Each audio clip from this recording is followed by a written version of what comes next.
Okay.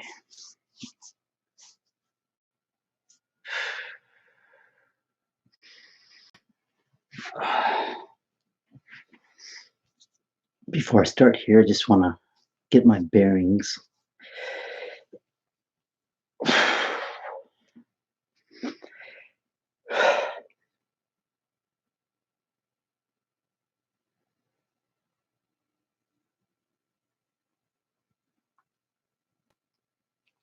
My ego has no place in this discussion right now. And I'd like to welcome you to my live feed. And I have it titled Dajjal as told to you by a contemporary Muslim mystic. And my higher self goes by the name of Saturn's Guru. Okay. And I've been on this path for, it seems like all my life, but consciously, somewhat since 2015. And, you know, one thing I've learned through experience and actually through experiential data, not just theoretical, intellectual knowledge, but through experience, that one thing is that there's a difference between saying you're something and actually being the vibration of that thing. For example, a Muslim or a Christian or whatever you say you are. What do you say you are? And words are so powerful. That's why they call it spelling. That's why they call it grammar, because it's glamour. It's a word. When you say a word, it is a frequency. It is a vibration. It is literally a vibration that connects with your higher mind. Okay, and a name, your name has a vibration to it. You know, for example, in Islamic tradition, it is said that the Prophet said when you name your child, it should be a good name. Okay, there's a reason for that, because names actually, it has a frequency and vibration to it. And if your name means something, you know, like say for example, your name means, my name means to liberate. Okay, so Arar has a vibration frequency of the word to liberate and what that means. It's literally a frequency. And if I'm not doing things in my life to liberate my core, to liberate that divine light within, if I'm suppressing it as I was for a long time, I was the vibration, it wasn't being fed, you know, because I'm not encapsulating the vibration of that name in my everyday life. Okay, so contemporary Muslim mystic. It's contemporary. What is the meaning of contemporary? So that's why it's so important to know the meaning of words. That's why law is so word oriented, because how you say things mean things, and it's structure. Like if you have a path and you don't want people to step on the roses on this or the flowers on the side of this path. Okay. Some people might step on it, but if you have a sign that says, do not step on the flowers, it's energy. It's like a force field, you know, like do not cross this line, stop. You know, the word stop with their color red and the octagon, you know, it means something at a higher consciousness level. It is energy, frequency, vibration, you know, and your eyes don't see. All your eyes do is refract the light, okay, and invert it and make it upside down, the image. So if you're looking at a star in the physical illusionary reality, dunya, illusion, Maya, you are actually, you're in your mind. It's at the root, super conscious level. It is inverted. It's an upside down star. So think about that. And that shape itself has a certain meaning to it. It's a symbol. It is an anagram. A picture's worth 1,000 words, right? So that symbol itself, the star signifies the complete human, okay? The 5 points. The head, okay? The arm, head, arm, leg, arm, right? So the head signifies the spirit, okay? Because that's where the mind is, the spirit, okay? The arms, one arm signifies, I'm not sure which one, I think left is fire, okay? The element of fire, the which is thought, which is like that fiery where your neurons, are active. It's electricity, it's fire, okay? And then you have earth, which is the element, um, of structure. Okay, it's like a structured. It's like what gives the the grounding. It's earth. Okay, and then you have I believe water. You know, water is the element of emotion. So when you cry, you feel better after you cry, right?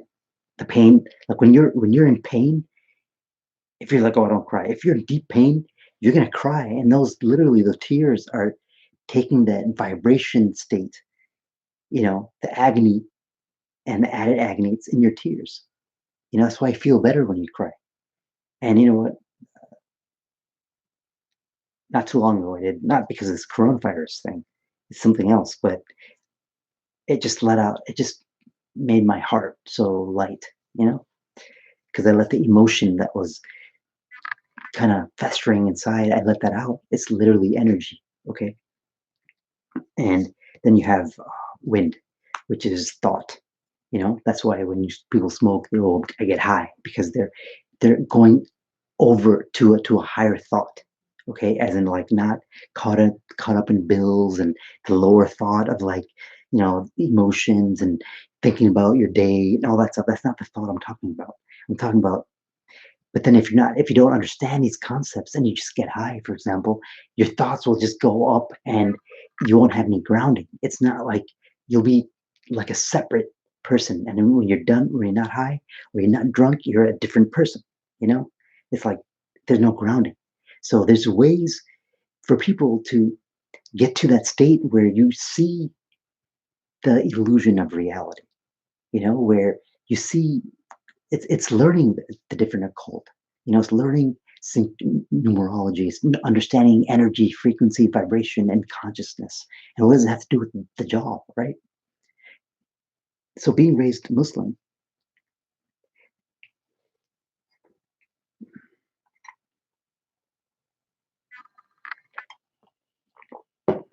here in the United States, I came here when I was 3, and we moved to Ann Arbor, Detroit to Ann Arbor, and I had a awesome childhood, until about 1989, which we moved from 80 like 2 to late 89. Let's just say 19. It's December 89. We moved to like a suburb of Ann Arbor, very hick town, it's country farmers, and my life totally turned upside down. And prior to that, um, I just had a 80s childhood, awesome, and when I moved to the small town, I didn't have any friends, and I was the only non-white person, in the school, and it was really tough. And I was just really shy, and I just became a totally different person. As for before, I had a lot of friends, and it was just a culture shock for me. And coming with, from immigrant families, parents, they didn't understand. This is the 1989, 1990. They're just like they're having fun, and my grades kept on slipping, so that kept on like causing problems and like with my dad and me. And I remember him shaming me and being like, oh, you're going to get held back, and really, and like, oh, look at your cousins, they're so good, and that really messed me up for a long time. And I was holding on to that aspect of my energy, my psyche, and I found a lot of solace in like spiritual stories. Like I like stories. Like the best times I had with my dad was when he used to tell me stories in Ann Arbor. Before we moved. Um, we lived in a small apartment, and he used to tell me stories and like uh, about like vampire stories and things like that. And we had a little basement in the apartments, and it was scary, and everybody's going down there and just being creeped out. It was fun. But and the stories I loved were like the stories about the jinn. The jinn are like these demons. I guess you can call them demons. Because Satan has like army in Christianity, Lucifer's army, whatever you want to call it. That's just the that's what the 10-year-old, 6-year-old, 7, 8, 9-year-old child enjoys those stories. And I enjoyed, and I remember hearing stories like that, the jinn, and like, oh, the jinn came and they appeared, and just like the arm was going, and just really fun stories, and like how, oh, we used to, he's tell us that how when he was a child, he used to walk, and there was this trees he used to go under, and there used to be a jinn, a witch that was on top of the tree, and I remember hearing these stories, and I was just really like, really awesome, and and then as you grow up, you don't listen to those stories anymore because now you have movies and whatnot, and wow, so that part of my imagination kind of was, just kind of suspended, you know, and it was taken over by like just Hollywood glamour and you know, this is the '90s, so cartoons like um, Teenage Mutant Ninja Turtles and things like that. Just things we did, and then as I got older, the and my it was more about religion, and like my family was pretty like my mom was pretty uh, religious, as in terms of like she was very spiritual, and my dad was like not so much. And my grandpa used to get up every morning at like 4, and he used to do the night prayers, or tahajjud. He used to get up at 3 or 4, really, really early. And I remember he used to get up and he had a routine, a ritual. Like he used to make this food and his tea, and then he used to pray and like Fajr. He should pray till like Fajr, and then he used to go to sleep like at, let's just say, an hour after Fajr. And then he would sleep like till like noon, like grandpa. And he used to have like food in his closet. I sneak and try to get it because he had hearing aids on, and I sneak and get the little treats. It was fun. And all our cousins used to do the same thing because he didn't hear. He didn't hear, and he's like, "Oh, close the light. The light is coming on him." And then he would sometimes wake up and just kind of be like, "You guys been sneaking and getting it." It's really kind and lighthearted. And so um, that was my religious upbringing, and they prayed and stuff, and I wasn't really forced to do anything, but I, I went to I liked going to the Friday prayers because it was the only time I used to sometimes be able to go. Like sometimes my dad would take me, it's like you get the half day off on Friday sometimes, and then Ramadan would come. We would just fast, and it would be going to different people's houses and just praying late and kind of being like tired. But as a child, I was like 14, 15 now, and then high school, you know, and wow, that's when like you don't really believe in those stories anymore. Even the witches and all that kind of stuff. It's like that. It just doesn't make sense. It's like, okay, ghosts. I don't see them. You know, and then I got fascinated with Islamic stories about the Dajjal. Once I went to this conference in Chicago. It's called ISNA. It's imagine all like it was majority Indian, Pakistani, and some Arabs and stuff. And they used to go to this convention called ISNA, where people from all over the country would come to Chicago. Usually it was like mostly Midwestern people, from the Midwest because I grew up around Detroit. And people in Chicago, like everybody would go there. It'd be like at the Hilton, or like a Hyatt on Wacker, right by the water, the river. And man, it was like at the end of summer, more like Labor Day, I think. Yeah, Labor Day. Yeah, Labor Day weekend. Right before we go back to school, it was like the last hurrah of summer.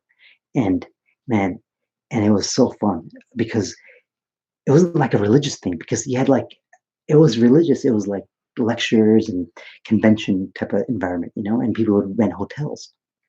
And the first time I went, I was 17, and I didn't have many Indian friends or Muslim friends because I made 18. I was 18, so I went when I was 18, and when I went to that place, I just fell in love with like the atmosphere because I just felt so like normal, and like I finally saw girls and they finally like liked me. They liked me and we talked and stuff. And I was shy, but then in Chicago or that weekend, I would be like a different person, And every year it was like the thing that you look forward to.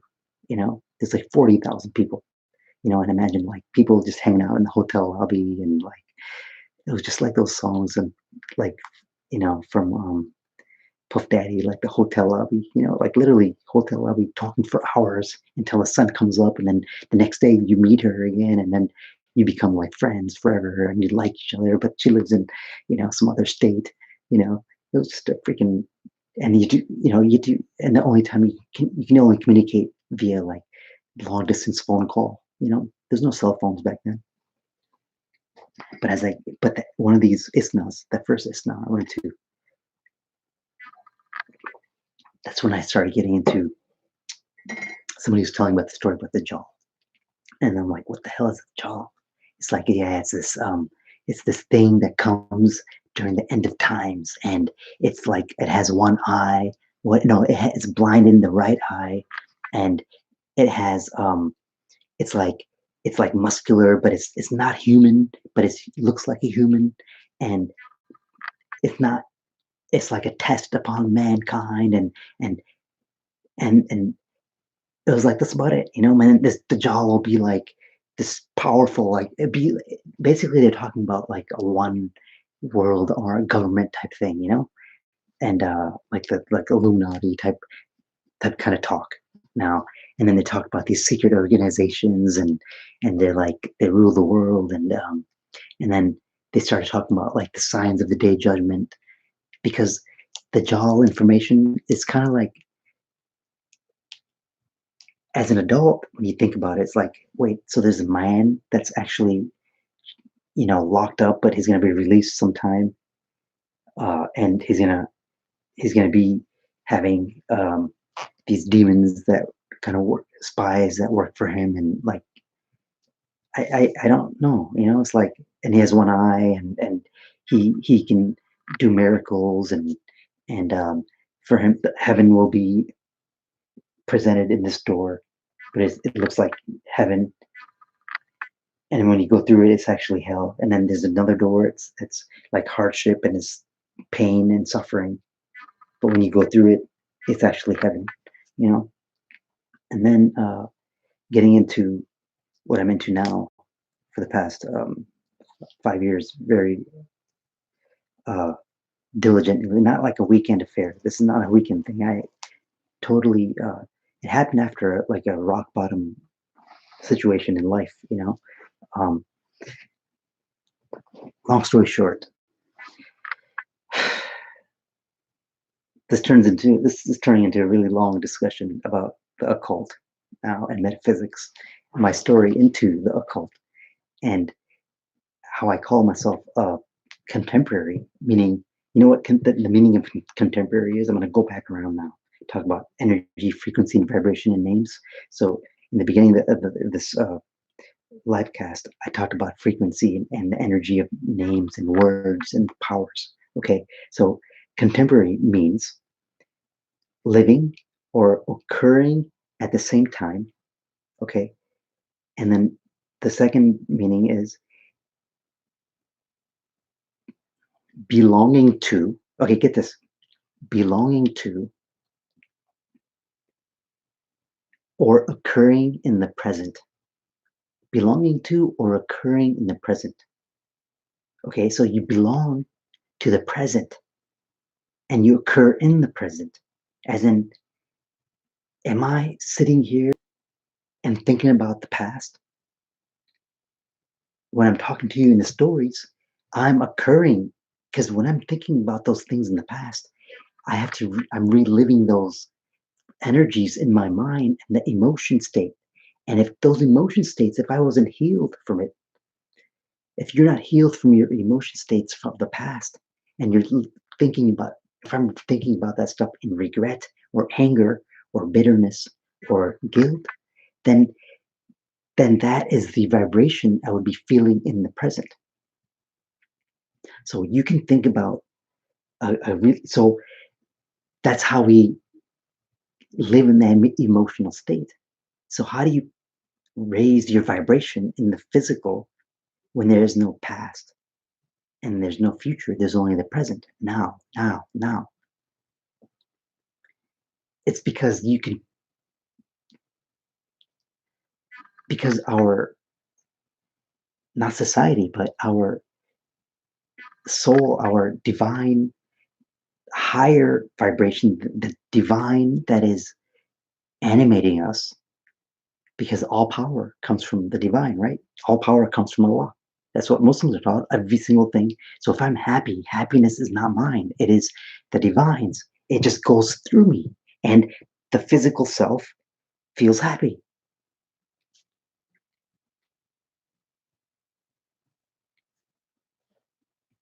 Oh, my head hurts. The physical self. Okay, so if I go in the past and I'm thinking about regretful things and sad things, then those sad things are happening in the mind in the present, and you will be at that vibration state of it, and you will do things in the physical, which are all rituals like energy exchanges. So the energy exchange of eating food will be actually in the state of sadness. So the foods that you'll want are foods that give you energy, so you're going to go for the quick, sweets and really things that boost your insulin. It's like very crazy. Holy shit. Okay, so that in turn creates you. If you're sad too much, you're a depressed vibrational state from the thoughts you have of not being good enough or uh, being guilty in the past of something, you know, then you will be the vibration of depression at whatever level it is. And if it's a clinical, like diagnosed as clinical depression, then that is literally like an energy that you are vibrating at, where the dimension of depression, and the dimension of depression has a certain parameters, you know, like then there's depression, then there's suicidal, there's another, then you're going down in the vibration, right? So you can be depressed and then like this is okay, that's not really depression, that's just being sad. Okay, then this is like, then it's like you're out of you're like at a higher frequency. Okay, and what does that have to do with the jaw? I didn't learn that there, but the jaw. So we're taught about all these things. I'm like, what the hell? Then we're taught about um, you know, so basically the Dajjal, story of the Dajjal in Islam. There's this man, basically, right? I told you that. I explained to you the man, and he has the words KFR, kafir, which is unbeliever, and only believers will see the sign on the forehead, you know, um, which actually, I'll explain to you the metaphysical understanding after I tell the story. And then the Dajjal basically will be ruling for a certain amount of time, and at which time um, a year will feel like um, a month. Uh, a month will feel like a week, and a week will feel like a day. Where basically time's going by fast. Okay, but then there's another thing where at the same level, Okay, so the Dajjal happens, right? So fast, time's going by fast, fast, fast, right? And then what happens is there's a Mahdi comes. Mahdi's like a reluctant leader, somebody that is pushed into a like savior mode. This savior, this is the it's Muslim savior mentality, basically. The Mahdi comes, which is going to lead an army to the east, to the Kaaba, okay, and to the east. Okay, this is metaphysical now. To the east, Kaaba. Now imagine being told this story. You're going to take it as that's all you know, right? And anything if you ask anything else, it's like, no, no, it doesn't say that in the Hadith. It doesn't say that here, so you can't take it. It doesn't say that in this. That's the weak Hadith or whatever. Um, we're only going by this paragraph of knowledge we have, you know, and that's what the religious ones will say to you. Um, and so then what happens is this Mahdi, will be will be fighting the Dajjal, and almost at the end of what seems like they're going to lose, this army of the righteous, I guess you can call it. Uh, as soon as they thought they were going to lose, what's going to happen is the Savior, as in like the Christ, Jesus, Isa, you know, will will descend down from heaven, carried by two angels. At which time the Dajjal, no, sorry, before the Mahdi was being captured, almost defeated, the Mahdi will pray to Allah, this most sincere prayer that has been prayed. And then the Christ will come down on an angel, each angel holding each arm, and will come down between these two pillars, okay, in Damascus. In Damascus. Wow. Damascus signifies uh, the, I believe, the physical lower mind. Okay, so it signifies the lower mind, the mind of Caesar, you know, um, the physical. So he'll be raised. So this Christ will come down. At which time the Dajjal, okay, the Dajjal and his army will the Dajjal will melt, right? And the army of the Dajjal are the Gog and Magog, and the people that follow the army. I mean the Dajjal. Sorry, follow. Again, that's their leader, basically. You know, um,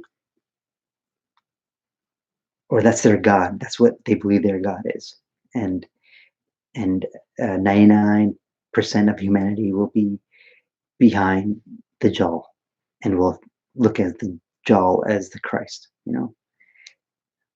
What we know in Christianity, that's the Antichrist. So anyway, so the army the Dajjal will melt in the presence of the Christ. It'll melt, and the army will die. Okay, a smell. I don't know. Something. Some people say a smell will come and the army will die.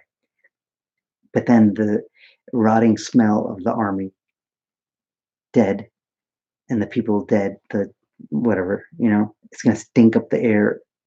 At which time the Christ will pray and have God like take away the smell. So these birds will come and take the bodies away to somewhere.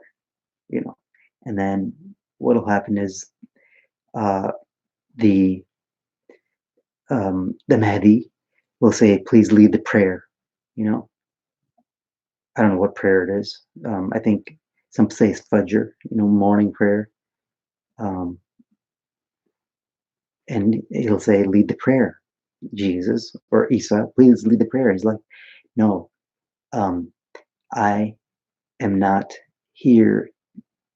He'll say basically, "No, I want to pray behind you because you are the the people, the ummah of Muhammad, the last prophet." the last prophet, and I already came as a prophet. You know, I'm not your leader, basically. So he's below them, as in like below the prophet, the last prophet. To honor, the last prophet, he prays as the ummah, because he's in his ummah. Because I'm in your ummah, and he's gonna live like a man. Because he's gonna die, because he never died. He got raised up. According to Muslims, he got raised up. He never died, never got crucified, but will come down. But come down as a man, not like a so he'll die as a man there too. So since he was coming down as a man, he's gonna pray behind the ummah of the prophet. So the imam is the man he prays, and then basically there's like 40 years of peace, and there's a lion can lay next to the lion, that kind of thing, and then one day a nice smell will come, and just the believers will just it's like the rapture basically will just disappear.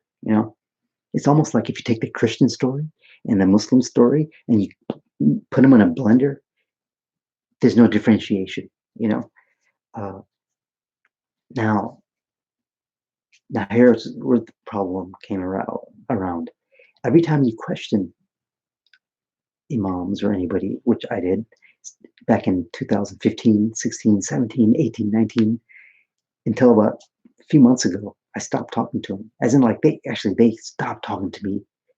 And I realized, you know what?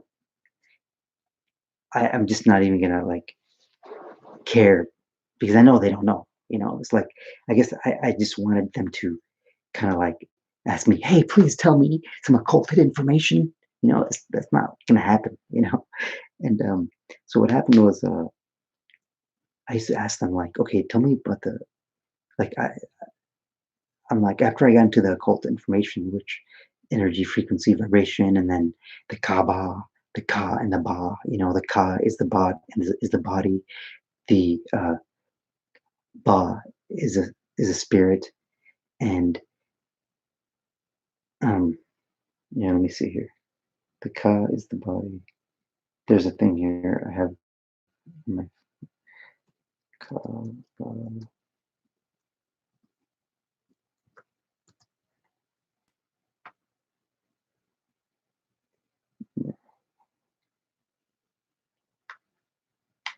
I want to see here because the,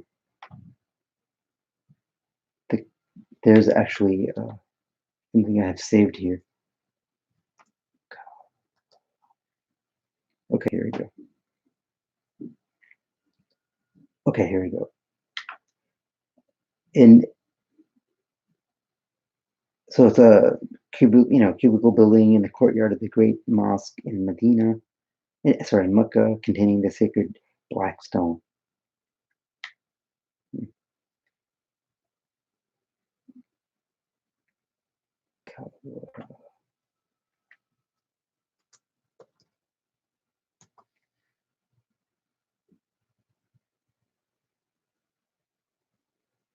Okay, Merkaba.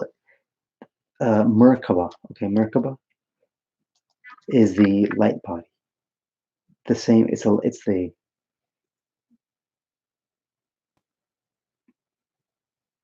gosh. Anybody here? I take a break. So I have one person here, I believe, watching. Hello.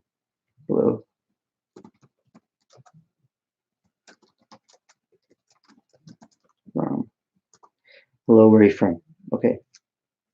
Um, Feel free.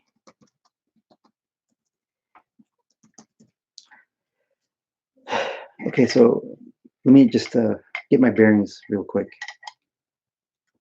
I know I was talking about I told you the story, which has been told to me since I was a child. Well, no, not since I was 18. I heard that same story, and then um, I started hearing bits and pieces from other people after that point because now I was more so I'd bring it up to some cousins and we talk about like the jinns and things like that.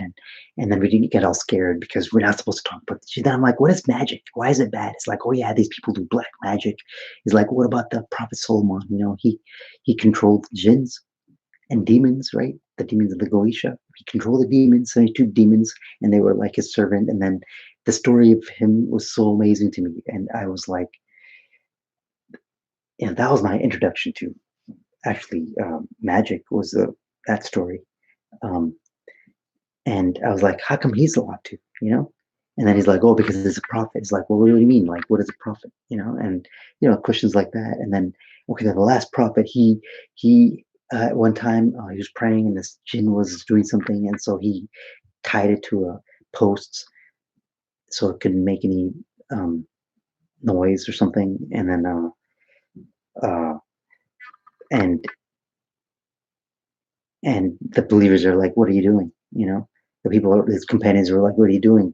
He's like, oh, there's a jinn that was causing problems, and if I didn't, I tied it down to the post. And he's like, why don't you why don't you kill it or control it or something like that? They asked the prophet, and he's like, well, that was like something granted to um, the Prophet Solomon, and I don't want to take away his that I don't know that thing that he had, his specialty. I don't want to take away his specialty. That was like a specialty, I guess. Just like Isaac, I believe Isaac or Jacob. In Jacob had a son. His name is not Jacob. Yeah, he like his story. How he was. His story correlates to like a certain. That's why they have like Jacob's ladder. Like what I'm going to say now is going to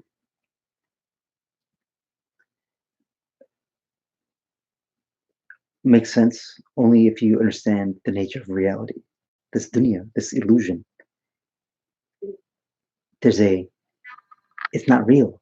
It's not real. It's like, what is real? There's no real. What is quantum? I mean, quantum physics can tell you scientifically that what you think is solid is not solid. It is just a certain frequency. This has a certain frequency and vibration to it. And when you go down in the atomic level, yeah, there's matter, right? But what is matter? There's only like 118 or something like that elements in the periodic table, which 112 of them are in the known, which 112 of them are in the human and in the known world. And there's additional 6, which are the noble gases, the inert elements, which are noble gases. So there's 118 elements in the known universe, galaxy. And those elements are in this, carbon, we're carbon-based life forms, right? And all carbon is a molecular structure that binds with other molecules like iron, like magnesium, like iodine, like all these different elements, right? And when you put them in different combinations, because they're carbon based, they are going to. So what is carbon? Carbon is 6 sides. It's so carbon based life form. That's what we are. And then you have oxygen, I believe, and like, and then you have hydrogen that makes water, right? That's the only 2 that isn't carbon based, I believe. I'm not a. This fascinated me, and I wanted to know the nature of reality, and I had to learn this stuff because it fascinated me so much. And so when you understand that, then then now in quantum physics we know that, well, when they go down to the, okay, I'm getting ahead of myself. So carbon, it's a structure. It's a crystalline structure, and it is that of a hexagon. Like, look it up. Carbon, you know, it has a it has atomic weight, of 6, I believe.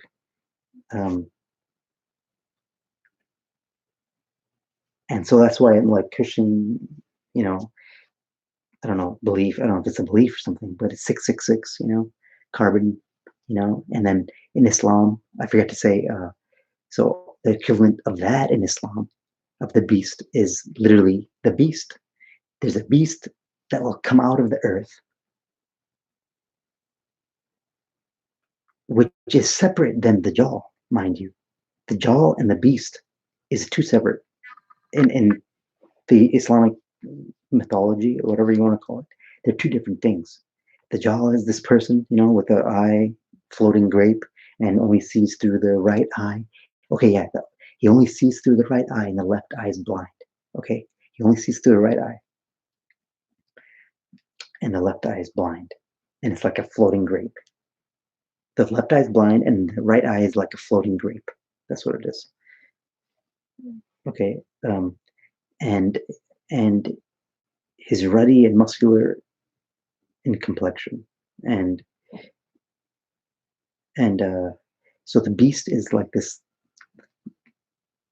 I don't even know. Like, it's like, I asked, like, what does it look like? He's like, it looks like an animal. It's like, so I imagine like the horned goat Pan walking around. So after you get older, you don't really ask much. And then when I got into so it's carbon 666.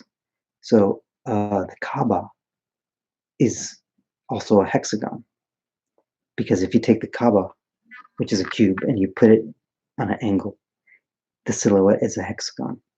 And what else is a hexagon is, well, so that silhouette is a hexagon, right? But when you take a cube, which has 6 sides, and you open it up, and if you close that cube again, you have to open it up in a cross, all right?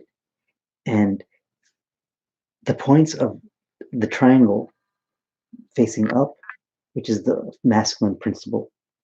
This is the masculine energy principle. This is the symbol of it.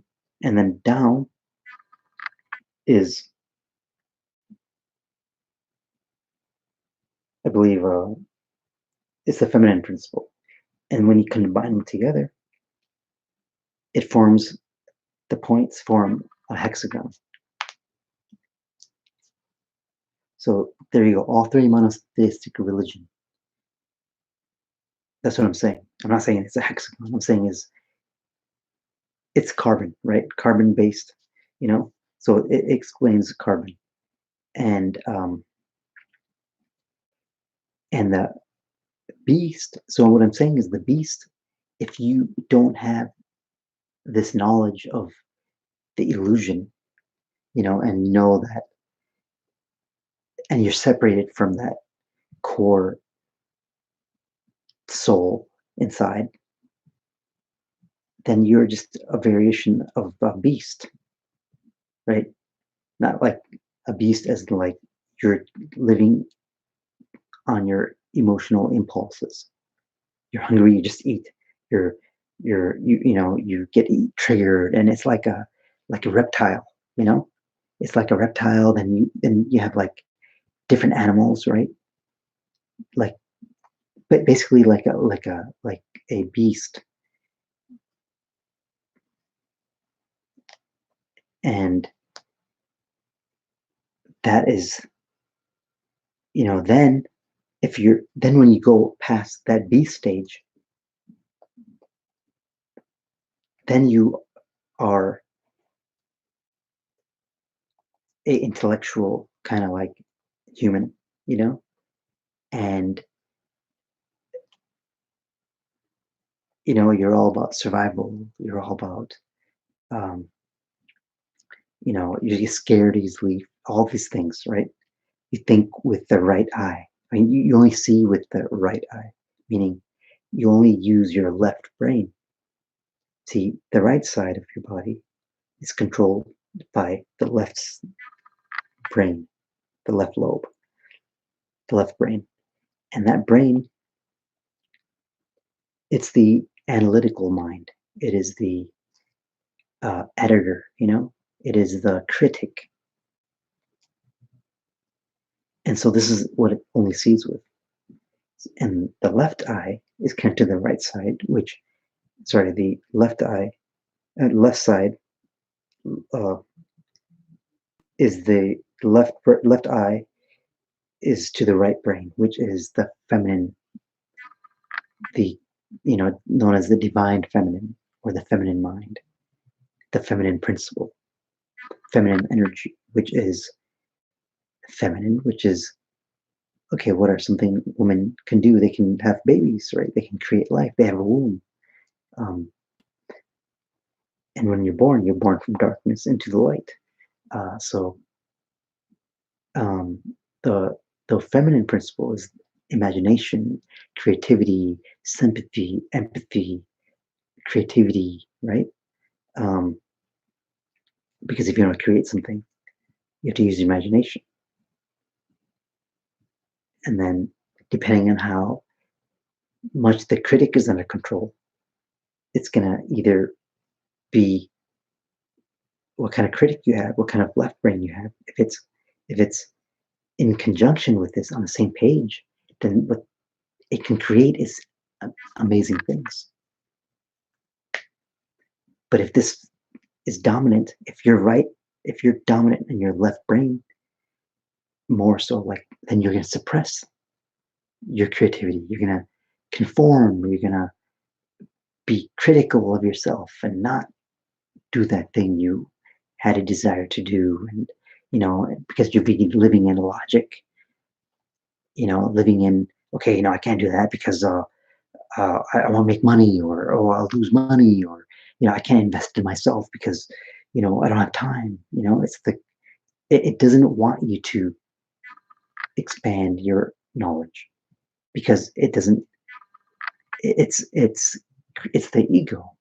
It's created a shell and it's locked itself. Some various people, and it's painful to let go. And that is what it's a mindset. The jaw is a mindset. And get what I'm saying? You're the jaw, then you're the beast, then you're the jaw, and then you become, say, I'm sure most people are trying to be good, pious Christians and pious Muslims and pious Hindus, and I understand that. But when you don't understand the nature of reality, then you're always looking for that external savior to come save you. Now you can get light and information from other people. Like, where am I happening? I'm happening in your mind. Like literally I'm happening in your mind. If you're watching this long, then there's something in you that was seeking to hear this kind of talk. And if you're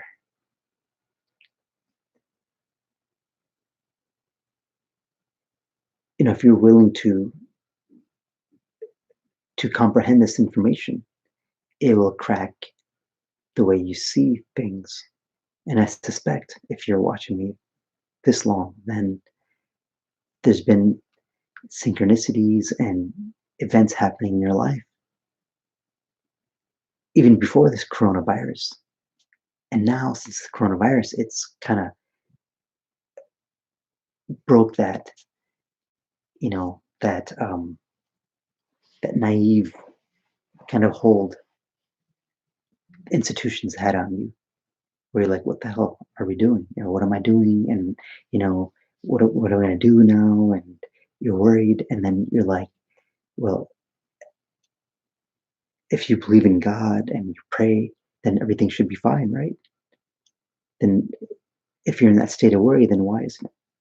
then you're like, oh, because you know, I heard people that are doing very well for themselves that when all this stuff was closing and quarantine, they're like, oh, these people, they're getting punishment from God for having all these wars that killed all these people. And then if you hear other people, they're like, oh, you know, God's punishing us for the way we treated the planet, you know. And then some people are like, no, this is just you know, a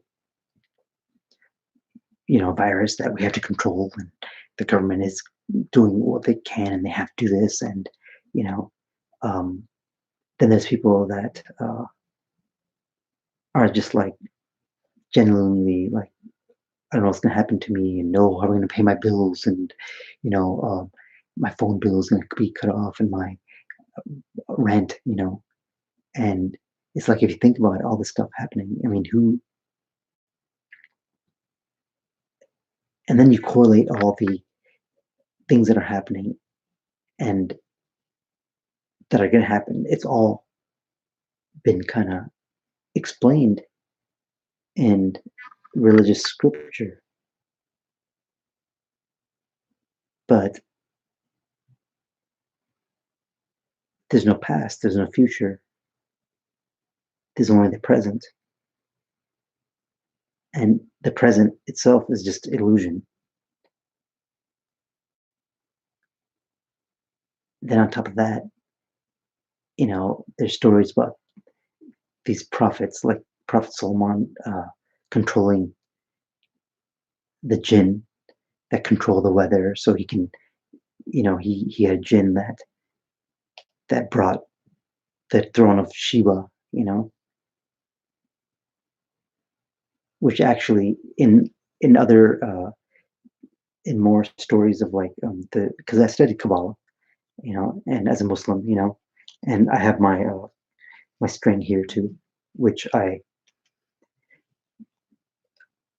charged myself in Eastern Europe near this is near Ukraine actually a couple of years ago, and I I just took it out. This is the first time I'm looking at it, after so many years since 2017, and I didn't want to look at it because it made me think about the amazing time I had in Moldova.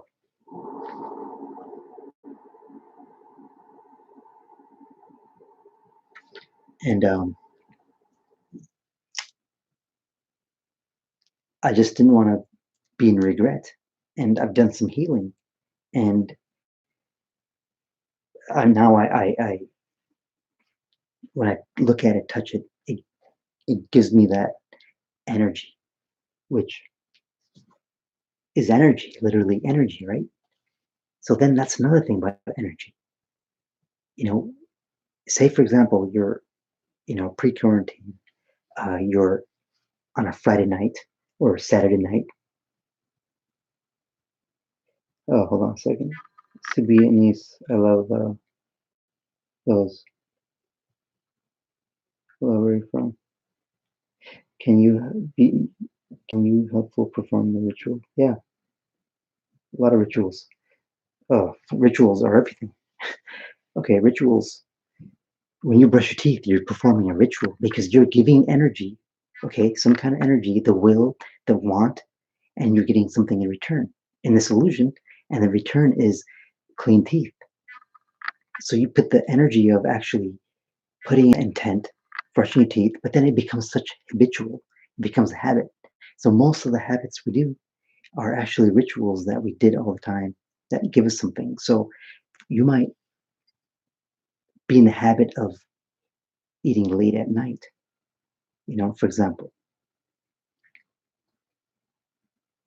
No, that's not a good example. Say, for example, you get yelled at by a parent, then watch what you do after that. What do you do? Do you get sad and just go in your room and read a book? Do you start playing video games? Do you start going online and looking up cat videos? Do you start going on in the fridge and probably don't want to eat at the time. But what you probably do is you probably go somewhere, you start doing something, but you're just lost in the thought and you're thinking about that, and how angry you are or how sad you feel. And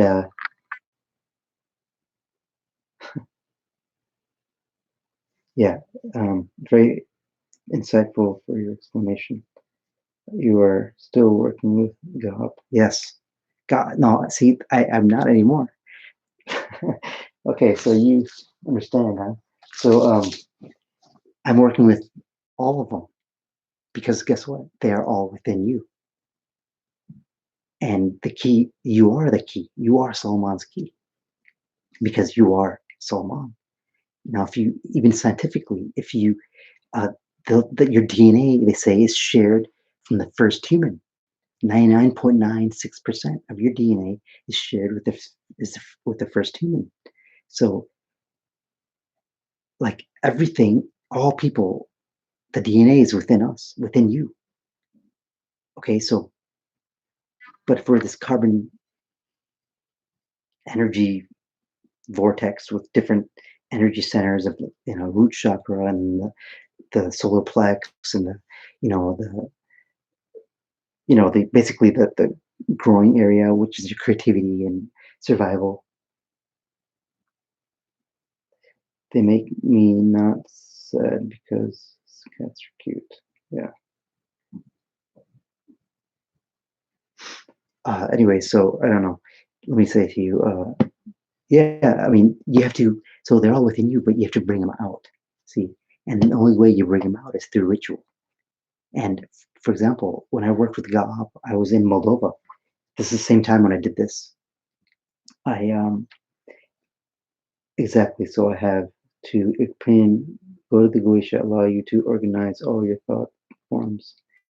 Uh, well, you have to, even if you don't see the illusion and you're still in the religious mindset, just by doing the ritual itself, it blackballs you from the main mind set, the main, like, it makes you something else outside the circle because most people aren't doing that. So, for example, in Moldova, like I have this desire and I want to do this thing, right? And I'm like, I really wanted whatever God gives. Okay, I'm not going to give you what I want, But so I started working with God. But then, no, here's what I did first. I was reading a lot about the Goetia at that time, and I was reading a lot about them. Um, I was like, okay, I'm convinced that they're like the same thing as jinn, at this point. Um, no, I'll tell you what I did. So, when I was in Moldova, I had my own room in my in-laws' apartment. I had a corner room, and uh, I was on the sixth floor, 33rd. The sixth floor, um, the apartment number 333. I mean, that's numerology right there.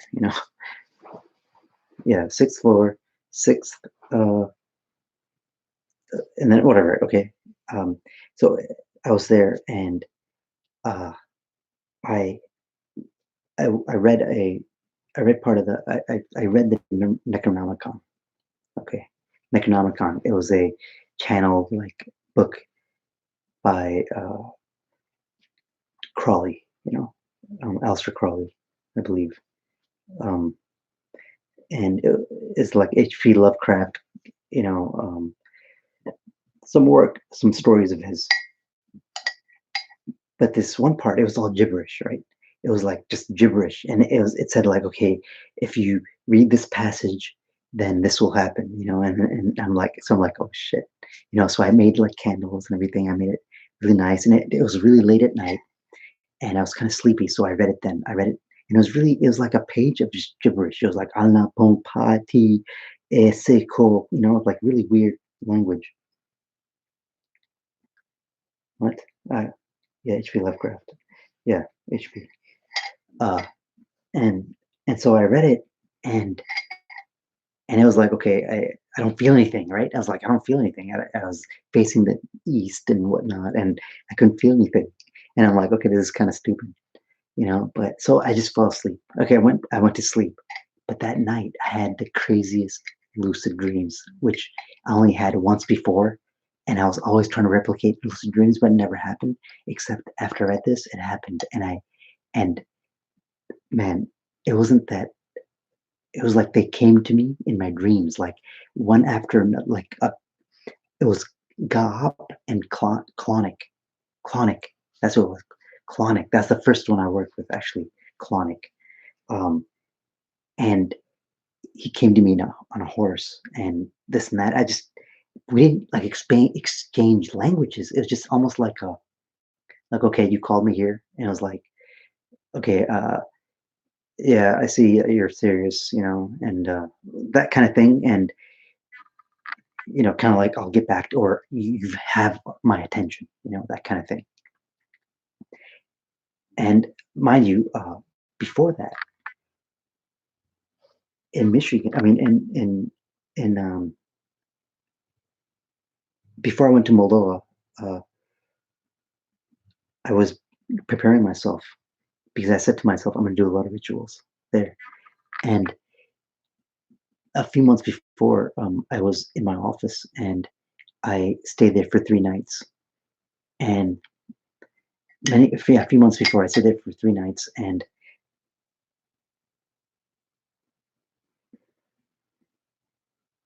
yeah, I was in Moldova, dude. No, this is before I went to Moldova because I go every year. Okay, in August. I go from August to October. My wife is from Moldova. We go visit our my in-laws and everything. Um, and so let me think, because I didn't do it. Usually people just try to summon demons and stuff. No, I did it like a different route. I did it like through summoning Lucifer, the light bearer first. Because the light bearer he's the leader. Okay, he's the light bearer. When you have light, then that light you can bear it, and then you can go more in the darkness. Okay, to get more energy. Okay, that's the thing. Can you bless Trump on his? Can you bless Trump on his war versus invisible monster? I grew up in Michigan. Yes, I grew up in Michigan. I moved to LA in 2006, and then Corona. I'm in Corona, California, right now, and I've been here since 2000 and summer of 2006. And so I did a ritual to, you know. Anyways, I did the ritual for Lucifer. I saw the light. I saw a light, coming and kind of like had a Kundalini awakening experience kind of thing, you know. And after that, I was like, okay, shit. I know I'm not crazy. All right. And then, uh,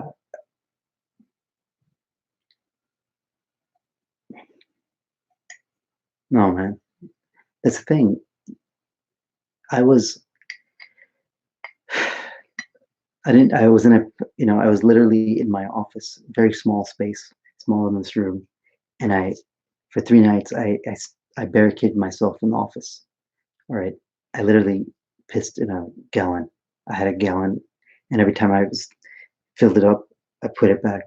But mind you, the office was littered all over the wall, different occult symbols, and I painted it black. I mean, this was my like ritualistic space I had.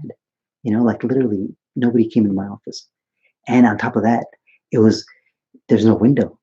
So it was really really dark, and I I stayed there for 3 days and trying to have this experience because I was like, you know what, Zechariah went, you know, uh, silent, didn't speak for 3 days. You know, basically, every prophet went inside some kind of cave or did some kind of intense meditation, and it just didn't happen just one day. I'm doing this. It's like this is a series of steps it took me. you know, of like having my rock bottom experience into losing like 30 pounds. Then I finally got some kind of like a desire to at least physically look good. And then I got into the law of attraction. And then once I was trying to manifest these things, but it wasn't happening, and I was failing at everything. And my family telling me, no, you know what, just get a regular job.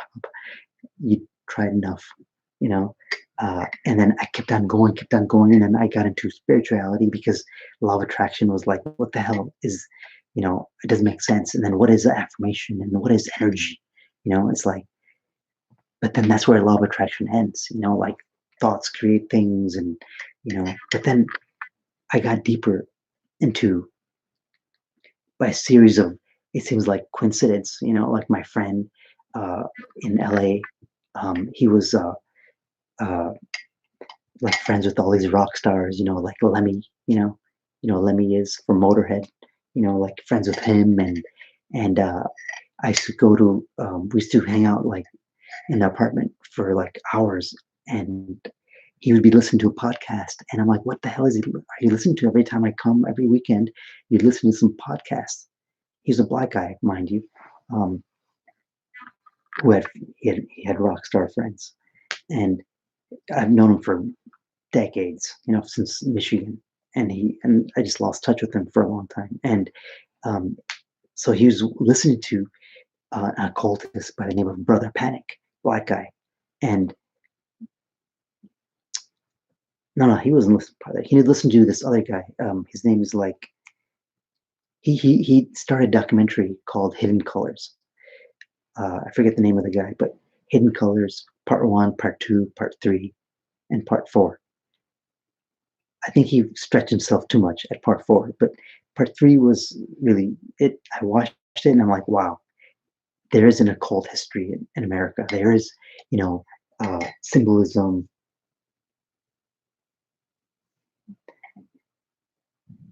I was a Freemason when I was a police officer in Detroit. That was my initiation, because when I was told to bow down and you know and receive the light from Lucifer, I still did it, but internally I was freaked out. And after that, I just didn't. I wasn't really active. I wasn't really active as a Mason, and my lieutenant was a Shriner and all that kind of stuff. You know, so I I really like ran away. And when I resigned from the department, I moved to Los Angeles. Um, and long story short, my friend in 2000, like 16, but a year after we're hanging out a lot, and him introduced me to like alternative thought. You know, uh, he basically we basically had a falling out, and after that, um, I what what? Yeah, hold on.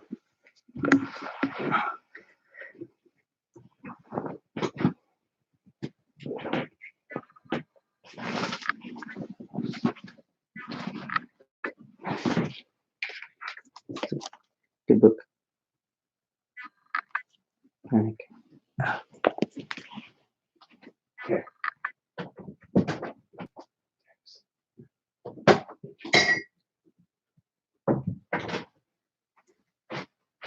All right. Sorry about that. So I after that point, uh, where was I? On 14 degree of DC. Well, see, that's the thing. After I left, you know, I did my own shamanic journey.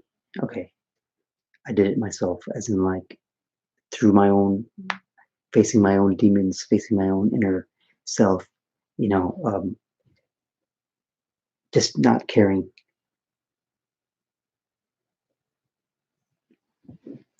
The computer's here, by the way, and there's a camera here.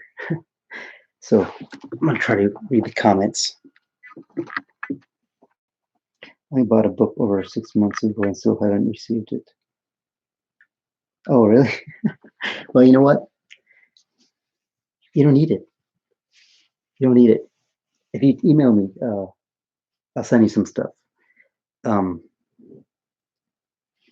Okay, here. Just email me somehow, and I'll send you some stuff. You have to initiate yourself.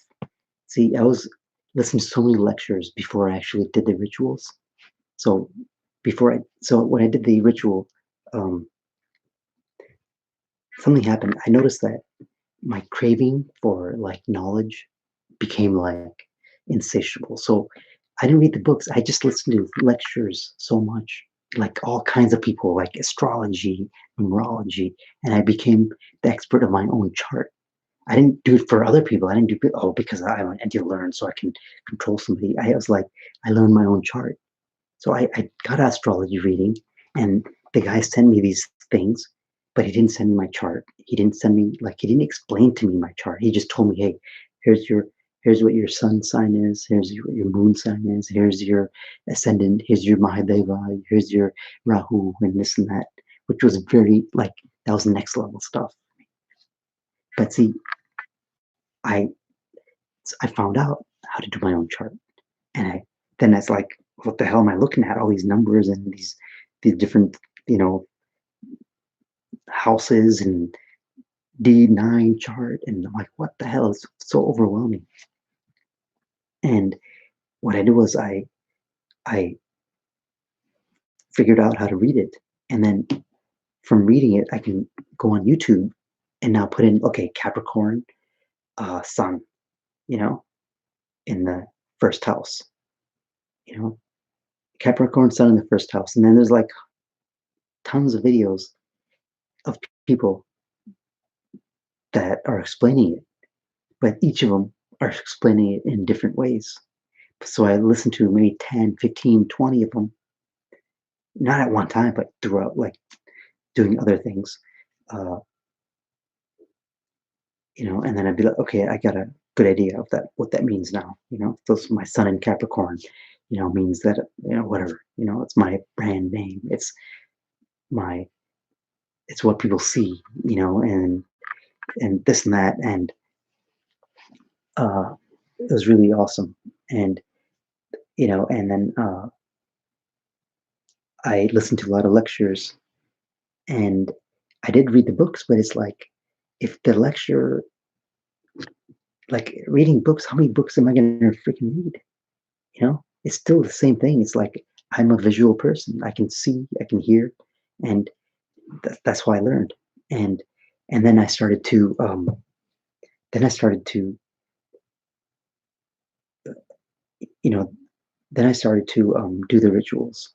And so when I did that ritual in Moldova, I made like a pact. Let me show you something.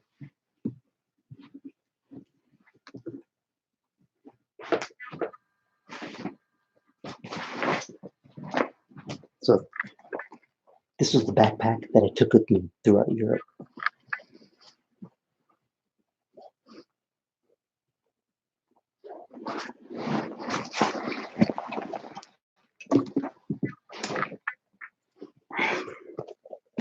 So before I went to Moldova for the first time, I bought this journal. It's like, get yourself a black book and make it very private. And, I did different, so there's different,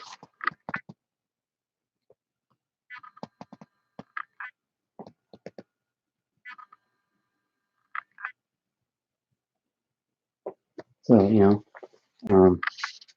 literally looking at it, it changes my frequency, and then, you know, this is where I was working with God, and I would have all my cheat notes in here,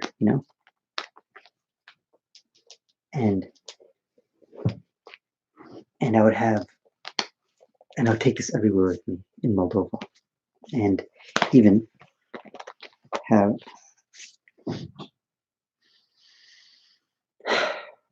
a leaf, and I have some flowers in here. This was I have some things from Germany, you know, from Austria, because it just okay. You got to do this. You got to ritualize things, and so then when I started to the way I learned more about the Goetia, the way I started working with them more is by me actually seeking them out by learning their attributes. So I'd be like, you know what, I want, I'd be like, I would think okay, I want this one so I can get money. Okay, so I looked for one, but then I'm like, okay, there's no one that gives you money. There's some that give you the earth's riches and this and the knowledge of, lost things. And then one is like, one gives you, you know, uh, knowledge of all occult things and, you know, um, and businesses, something like that. And it's like, that is wealth, isn't it? If you have knowledge of that stuff, that can give you material wealth too, So it's like, I stopped searching for Goetias like to work with. Instead, I kind of just wanted to work with the top tier, So what I did was I started working with like Azazel, and then I realized, okay, I need more feminine energy because that's what part of me was suppressed, my feminine side, as in like my creativity. Okay, so I had this creativity, but then it's like my masculine side was suppressing it. So me working with masculine energy, masculine Goetia and feminine Goetia, it was kind of like allowing the balance to get stronger.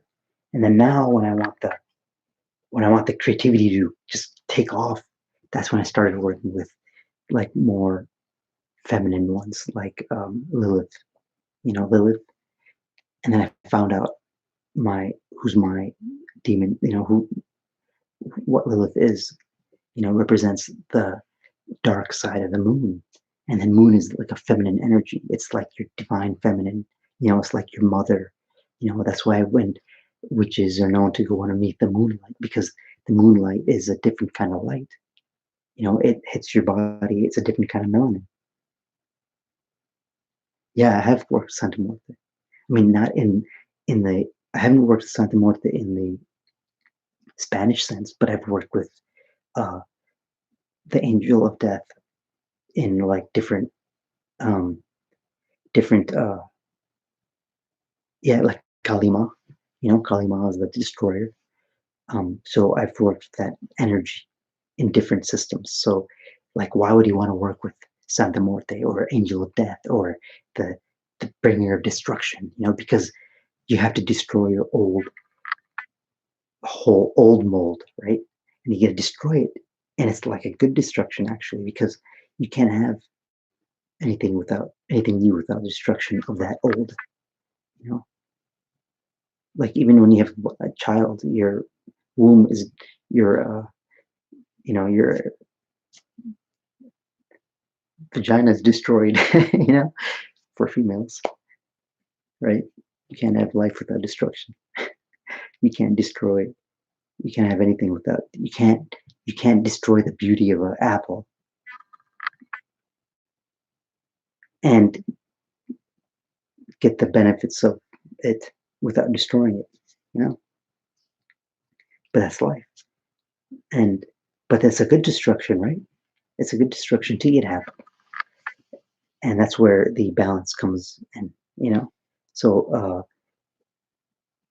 it now if you work with the these energies and you're unbalanced, then they'll still work, but just it's going to be considered like you're going to get the cause, or you're going to get the effect of what you caused. And I'm not about that. So um, what really helped me was that Vedic reading that I got that kind of gave me the right direction. And then I started doing a lot of like mantras, and I do a lot of sacred geometry. uh, what bounce?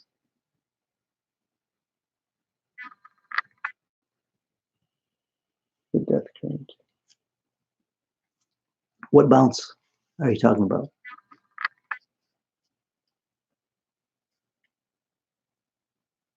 Hey, so where are you guys from? It must be pretty late. Most civilizations ever had been won by hugs and kisses. Destruction has to happen before you can build. Ah, Alaska. Wow, sounds amazing. I love uh, I love the outdoors. Um, yeah, man. I think Alaska in my psyche holds a lot of memories.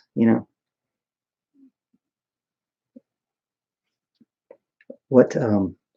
Yeah, I got up. So it's not like as I worked with them, it's like as I got stronger, then they kind of disappear. As in like the energy of them disappears, and like they're not only it's not only cop, that it's the energy. See, the energy is in every spiritual system, every culture. So when I wanted like power, I would like think of Ogun, because it's metal, it's iron, and then like at the gym, when I'm at the gym doing my workouts, I have my sigils with me, around me somewhere, always. Um, because I took it seriously. I'm not messing around. Like I had this thing here, and the back of it is a sigil, but I have it somewhere.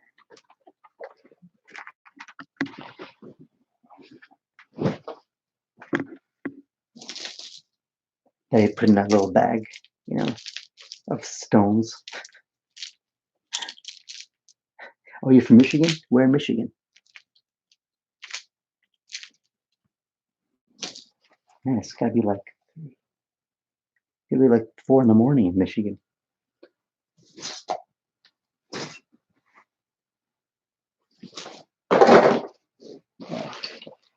Anyways,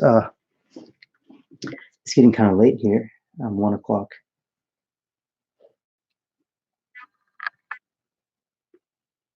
Okay, Michigan. Okay, so yeah, I don't know what I'm talking about, but if you simply copy the sigils and just meditate on it, and just meditate on the energy of whatever that sigil invokes, and imagine it in you, and you do that enough, just do it with intent, do it with, make it a ritual. Don't do it in the light. Get candles. Like I always have candles with me, you know because candles are natural light. See,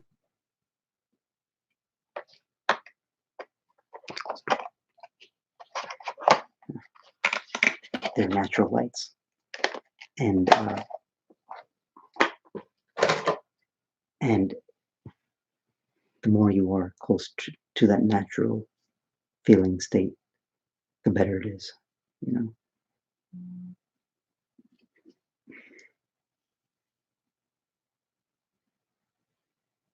Okay, I gotta get going, but it was awesome talking to you guys, and I definitely want to do this more.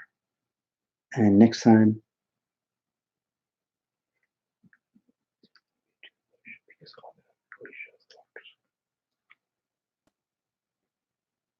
Yeah. Um, we know them as okay, I guess I could talk more, you know. It's like you have to look at your life, things you're led to things, and when you're thinking at a higher consciousness, then you answer to those things, and those things are it's like your higher self giving you those, those lifelines to take you higher and higher. And if you follow that and combine that with doing what you love to do anyways, whatever it might be, then you can you eventually will come to realize that you do create your reality, and everything that's happening to you, you have uh, made it happen. Even this corona thing, it's like I'm not gonna say what I know was in my thought within myself, but I live in Corona, California. Okay, I moved from Detroit. Yeah, I've worked in Detroit. I moved from Saline, you know, to Corona, working Detroit most of my, from age uh, 20 to, 26. I was in Detroit, you know,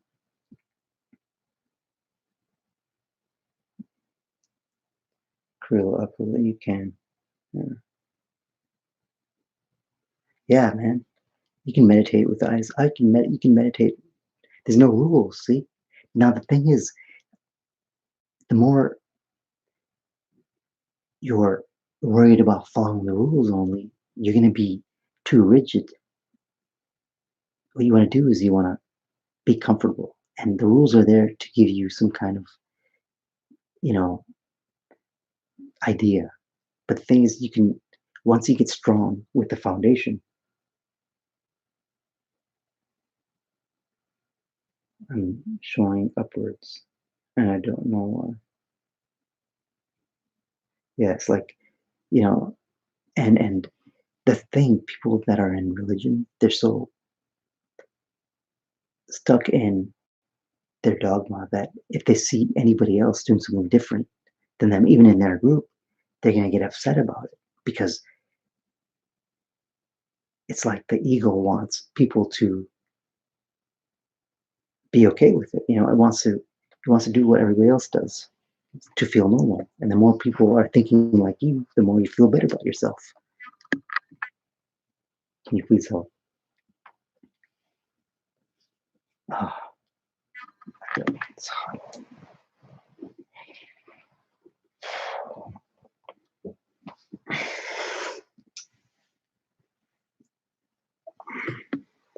Okay, yeah, you got to be. I mean, in the beginning, it's fine to be, you know, uh, to do it as much as you can, whatever the instructions are. But don't think that if you don't have the exact amount, it's not going to work. Because if you think it's not going to work, guess what? It's not going to work because you create that thought form. It's like a demon. It's a thought form that you allow to tolerate. And the more you tolerate those kind of thought forms that you can't do it like this and you're not good enough, the moment you tolerate one of those thought forms, you invite more and more in. It's like they come in and pretty soon you're infested. Yeah, email me an IG. Goat nuts, yes.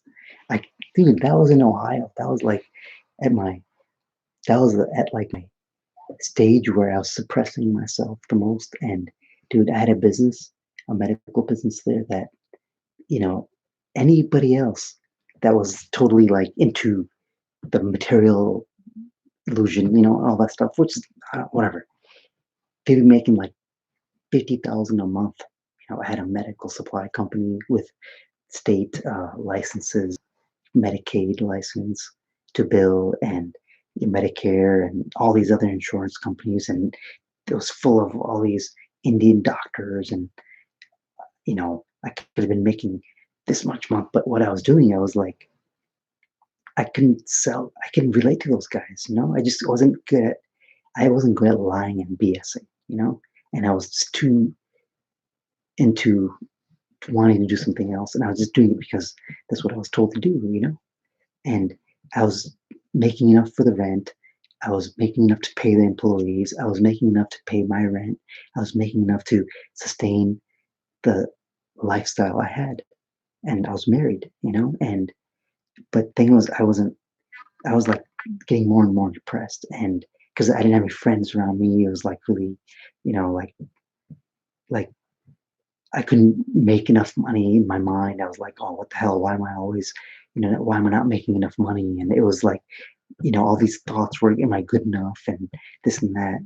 And my childhood, like trauma and all that kind of stuff was kind of, flaring up. And to, to, I started having friends that were losers. I mean, no offense to them, but they were, just they had no goals, no ambition.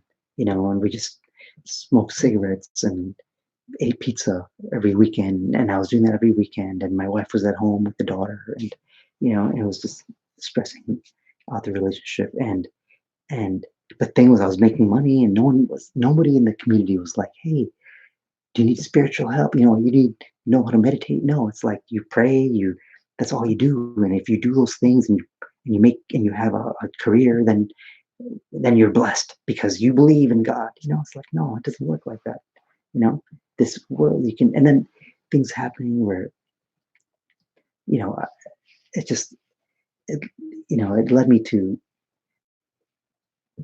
I was trying to get spiritual, but it's just like, man, it wasn't working. And then when I moved to California, back to California, I was in Ohio for 3 years, 2011 to 2000, and oh yeah, my mom died, in 2000, right when I left for Ohio, that November, late November 2011, she died.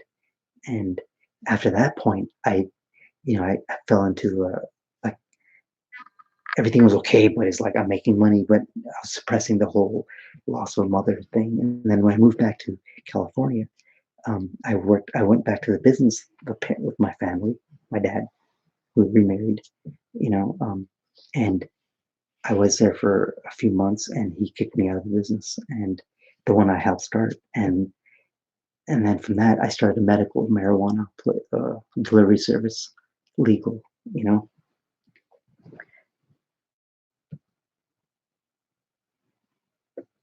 Well, what's my understanding concerned with y'all?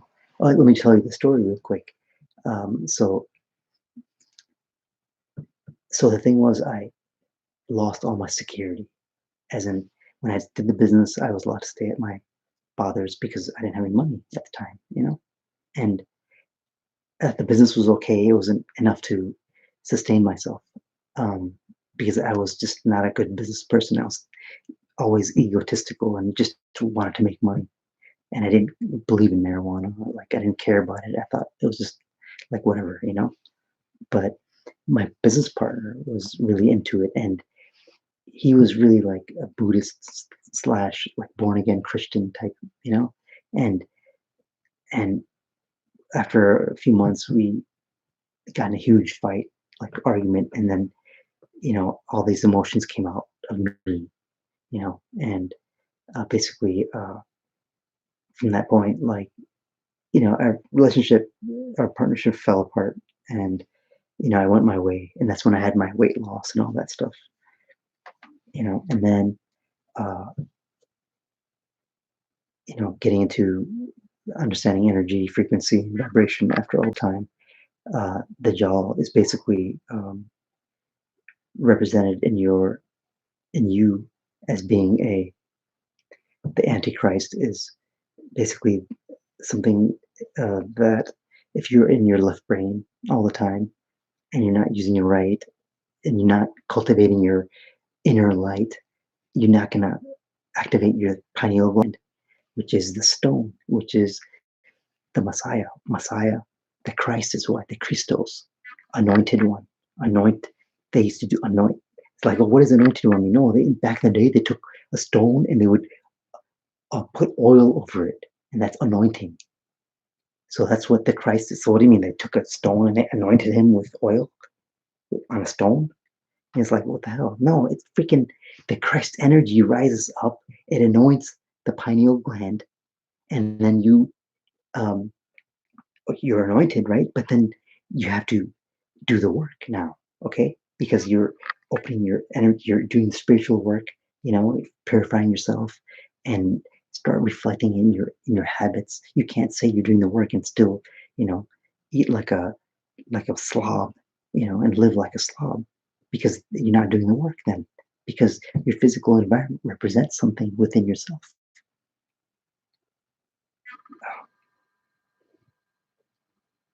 And so basically, he this when you anoint your stone, and then basically you're in that when you're in that Christ energy, the antichrist, the jaw melts, right? Because there's a there's a there's a warrior within yourself that leads the army of energy. That's what it is. The army is the demons, their energy, all of it. You lead it to the east, which is east in the occult is the heart. Okay, east is the heart. West is the vertebrae, the nervous system, which witnesses, which is in the world of Caesar. It is the brain. It's connected to the brain, right? Basically, the brain is just your whole body, is the physical manifestation of your mind. Because your brain is just the physical thing, but your mind, where's your mind, right? Your mind can be anywhere. It could be thinking about the time that you stub your toe. So your mind at that moment will be in your toe. See, your your brain is in your head, but your brain is actually your whole body. Like a what do you call it? The octopus. The tentacles are. It's like a brain with tentacles. That's what you are. That's what we are. And then but we cover it up with different egos. You know, but we need an ego. You have to have clothes on you. You know, and so the thing is, why you can manifest it, you can shape it, but if you shape it from your ego, you're just in the physical illusion. But if you shape it from the higher mind, and which is connected to the divine, which to do that you have to, go up the Jacob's ladder, the 33 degrees. That my boss, my lieutenant was a Shriner, 33-degree Shriner, and it's like, so it's like after a point I got initiated into a higher order, and my initiation in the physical was the Masons. But now I can go to a Mason, but if I even talk to about this kind of stuff with a Mason, most of them won't understand, because they're not. It's not like that anymore. These secret orders are basically they're the knowledge is lost, you know. But the knowledge was there in the 50s and 60s and 70s and even 80s. But then 90s and 2000s, man, they don't really hold. It's just a group of guys that eat, chicken and biscuits, on Saturday or something. You know, but you might have some. But the thing is, the real, I mean, not the real, the higher, the really awakened ones that are pillars of the system, they're already in government. They're already in corporations, and that's who, I like. That was that was awesome. I mean, like, to get to that realization, and then once I was at this higher level, you know, you just see things differently, and that's when you go to the east and you start, um, in your own life, melting the jaw and all the demons that follow them. But then that's like you have to. That's like purifying your body too, because you have to, detox the liver and the intestines, which the serotonin, dopamine is produced in the gut. So it has to be a mind body transformation. It can't be just your spiritual thing. It has to be physical too. It has to be a balance, you know. And otherwise, you could be uh, feeding a certain demon of gluttony, but you can pay the consequences, in terms of your health. And ultimately, I don't think anybody would be satisfied with their life if they had a myriad of health problems. You can't say you're happy even if you have money, or if you don't have money and uh, if you don't have any money and you're like always worried about finances and you're worried about not having enough, then I guarantee you, I can you can see what that person looks like. You know, you can see, because the energy, all those thoughts, like not being good enough, not thinking it's possible, not you know, being, having all this victim mentality, having all these different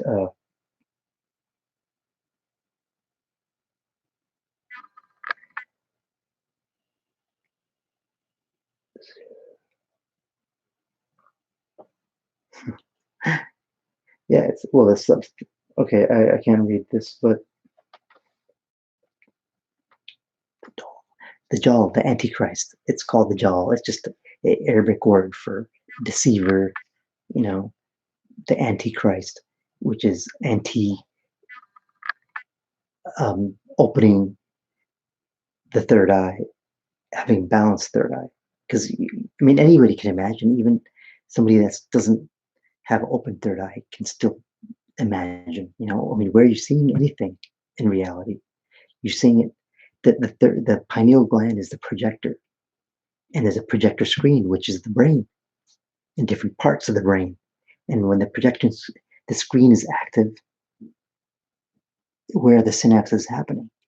If you're caught in the left brain and and thinking as in terms of the Dajjal, the Antichrist, all of the action is going to be happening in your left, the left brain. Now, somebody that is highly creative and all that stuff, they're activating the right brain. And then how you take creativity and put it into the physical, you have to have both brains operating. So, like when you look in you know, some people, they have activity all over the brain, and some people it's just, when they're in pleasure, it's in this side, and when they're in a stressful situation, it's over here, and this is like neurology. You have to unlock the third eye to be able to see further than you can.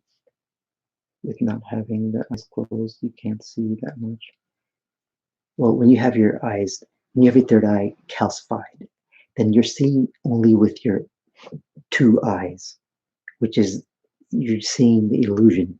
Remember, the eyes here, these all they do is refract the light, but you really see with your inner eye. But if you're not seeing, if your inner eye is calcified, then it has a filter over it.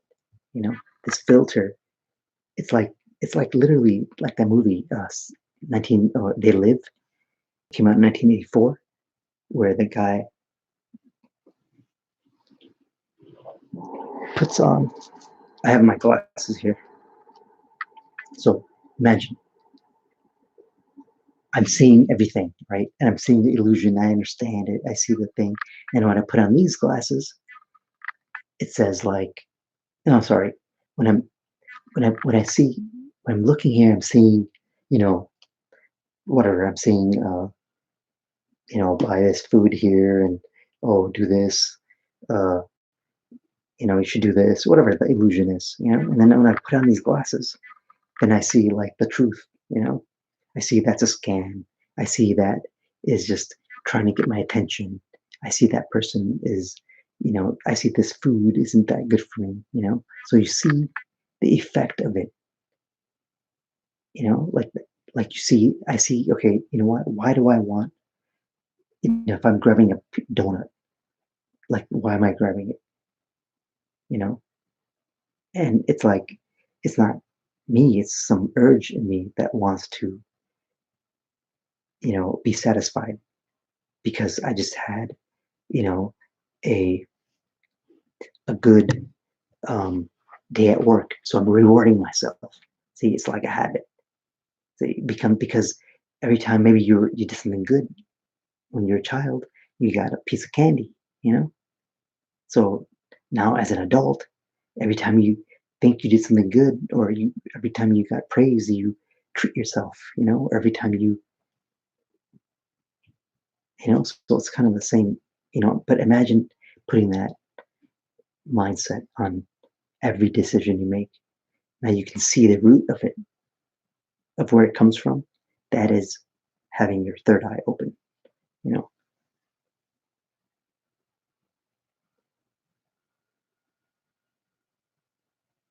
right and left in balance as well as yes. You have to do it all together. It can't be okay. I'm gonna balance this side. And it's like, but the thing is, you have 24 hours in a day. You can do all those things. So when you wake up, you can get it. You can start by balancing. Like the moment you get up, because you put in place certain rituals consciously. You consciously put in rituals. So I have my lemon, I have my lemons, I have my the water available. So when I get up, I to be honest with you, these past week or 2 weeks, I've been falling short on my rituals, which I'm gonna get back on it. Like so, when I wake up in the morning, I'm gonna listen to whatever mantras I'm gonna be listening to, um, and then I'm gonna do some quick like yoga stretches. I guess you can call it, and I'll do some hand mudras.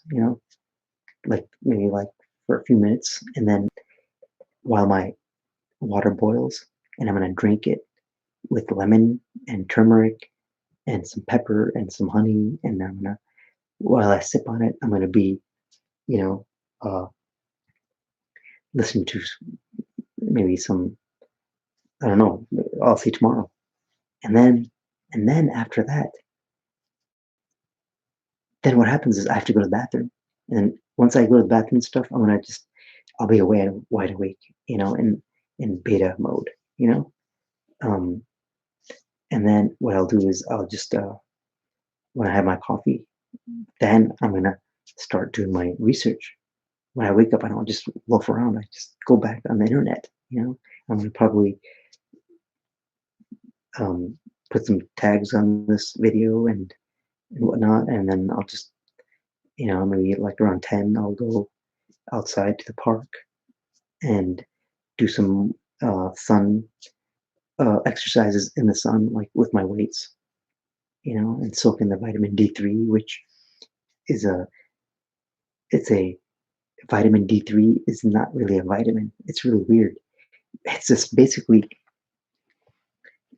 when you're on the sun, uh, how do you collect the sunlight? It's basically vitamin D3 is a gene inhibitor, which it's like a key for the genes, but it's absorbed in your melanin. It's absorbed in your skin, your melanin. It doesn't matter if you're white or black. I'm saying is you have it.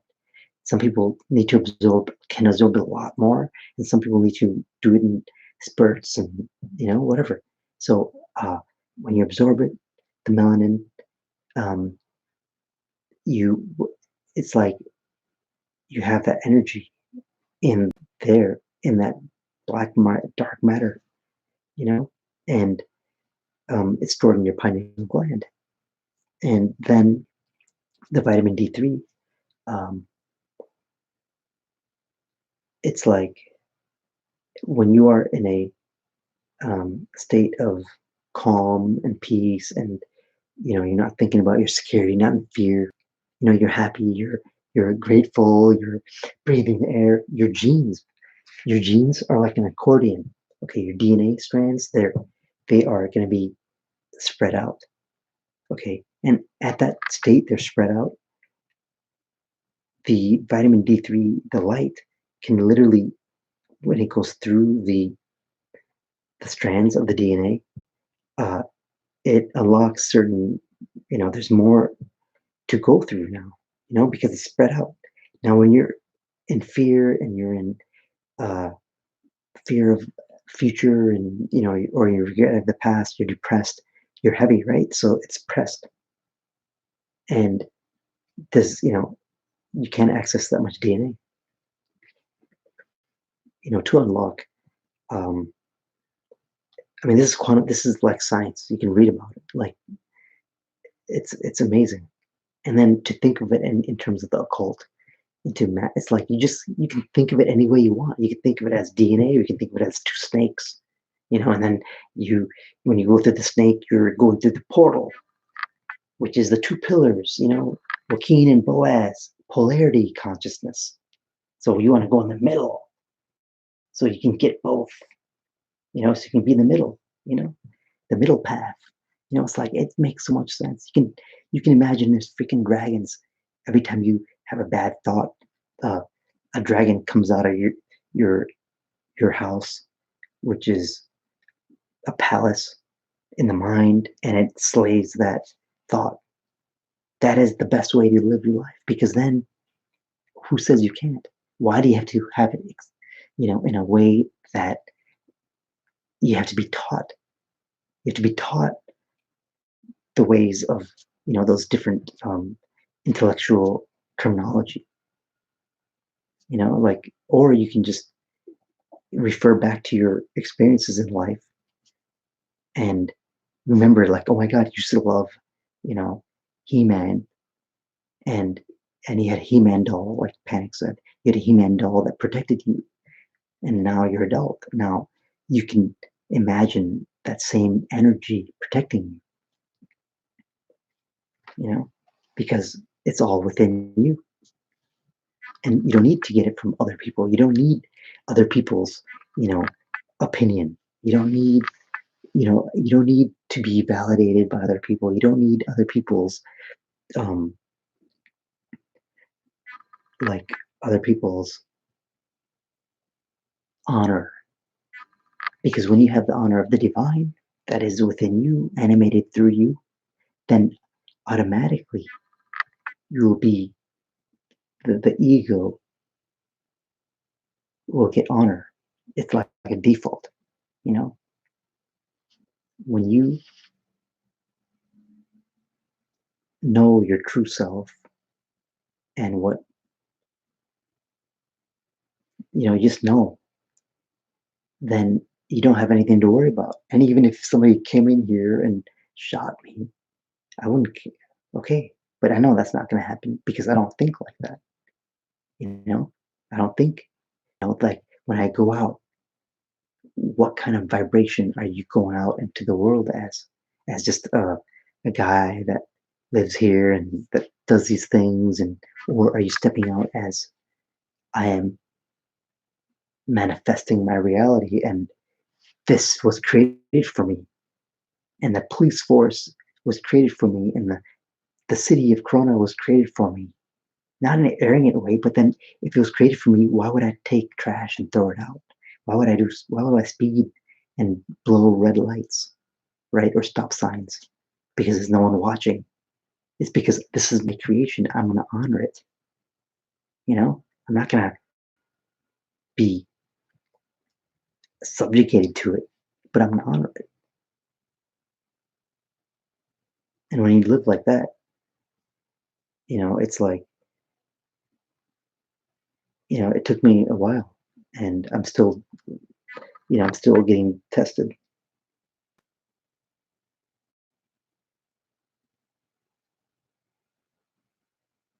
Uh, I mean, I don't know. I just feel sometimes, you have all these stories like, oh, it's going to vibrate and you're going to feel like this.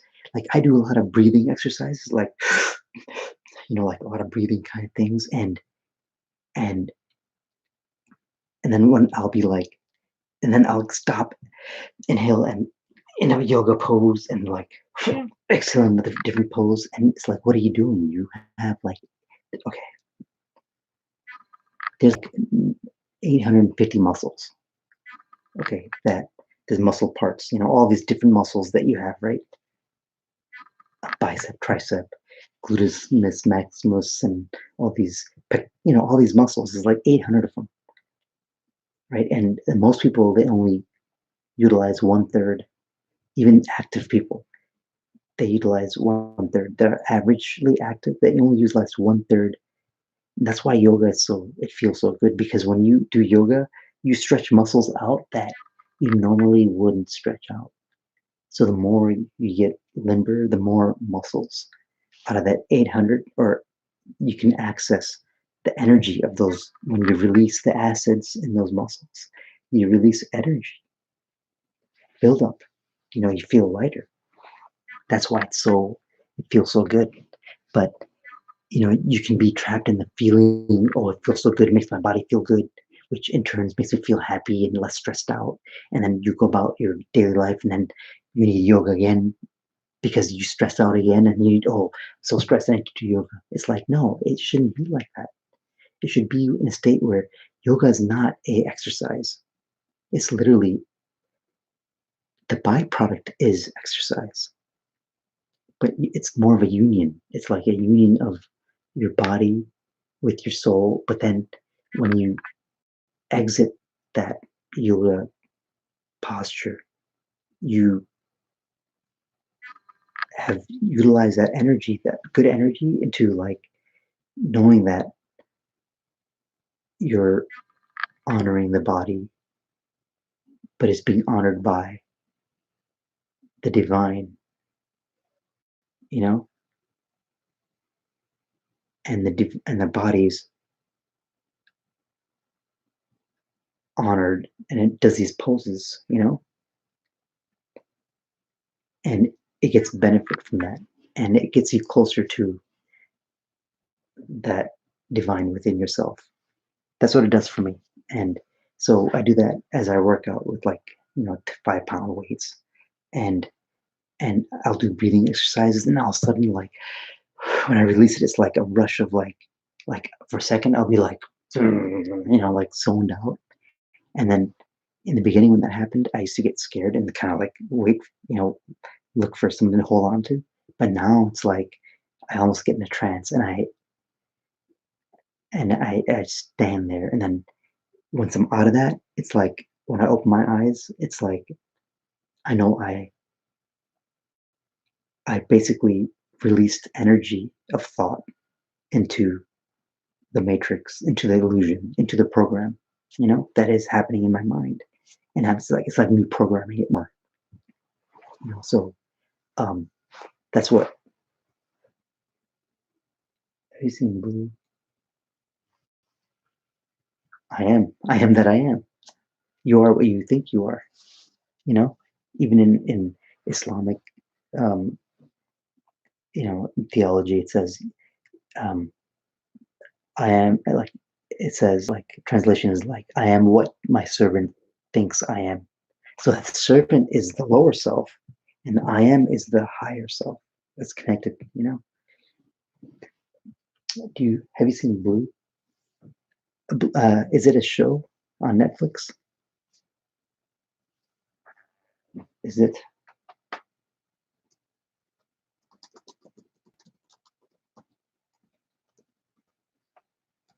Um, I might watch it if you recommend it to me.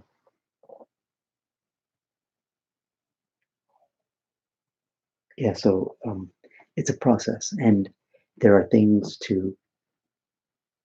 So the best way, I believe, to open it, in my experience, is if you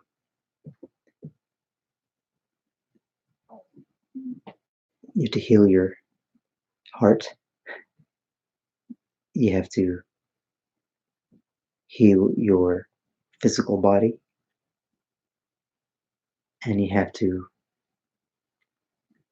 let go of it, unclutch things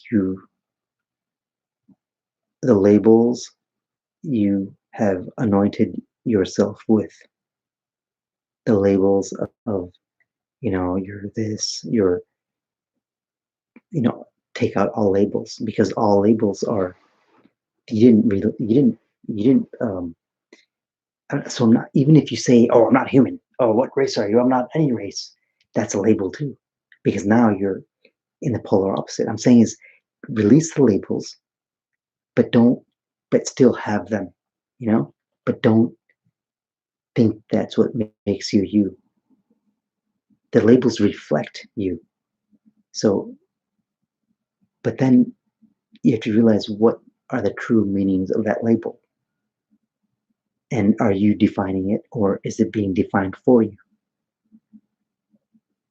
So all my labels that I attach myself to, they were defining me until I took those labels off, and then I cleaned them with my own, um, you know, energy, reality, and the ones that served me, I put them back on, but at a higher vibration. So I, instead of saying I'm religious, I'm spiritual, because there's a energy vibration attached to words. To be religious means to be bound, because religion is the word from, I believe, relegaro, you know, relegare, relegare, right? To bind, to bind, or bound, which at one point, if you break a bone, you need to bind it, right? But then once it's stable, then you have to take the binding off. And if you break another bone, as in like if you have a loss of faith, you get your faith restored in with a certain system, which is a binding in religion. And then once you're bound, you can go back and be the spiritual person, and that's what happened. But people stay bound, and if you break your arm, if you break your arm and it's in a cast and it's bound, and you never take the binding off, guess what? You're gonna lose. It's gonna atrophy, and the longer you let it atrophy, the more it's gonna be difficult to get use again. And that's what people have been. They bound themselves. You know, it's okay to identify, be around, but don't be bound in a psychological manner, because people start to think like the group and they don't like to ask questions, and you know, um, they're not gonna say anything against anything someone else is saying, and they're gonna want to have consensus, and it's like a democracy, so it's like the which is like if you didn't feel like doing that, but the democracy won in that religious group, then you have to do it, because but then you're doing it because you don't really want to, it's like it's energy, it's like a manipulative kind of binding. And but the thing is, no one forces you, right? The devil doesn't make you do it, and the devil won't be punished, you know. But it's just polarity. It's just you you are being tricked by your ego to stay, because you're in that, because people are in that mind of Caesar only,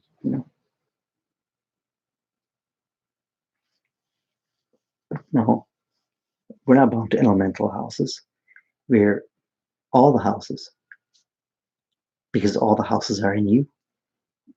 Now, elemental houses, the devil doesn't want your soul if you don't want either.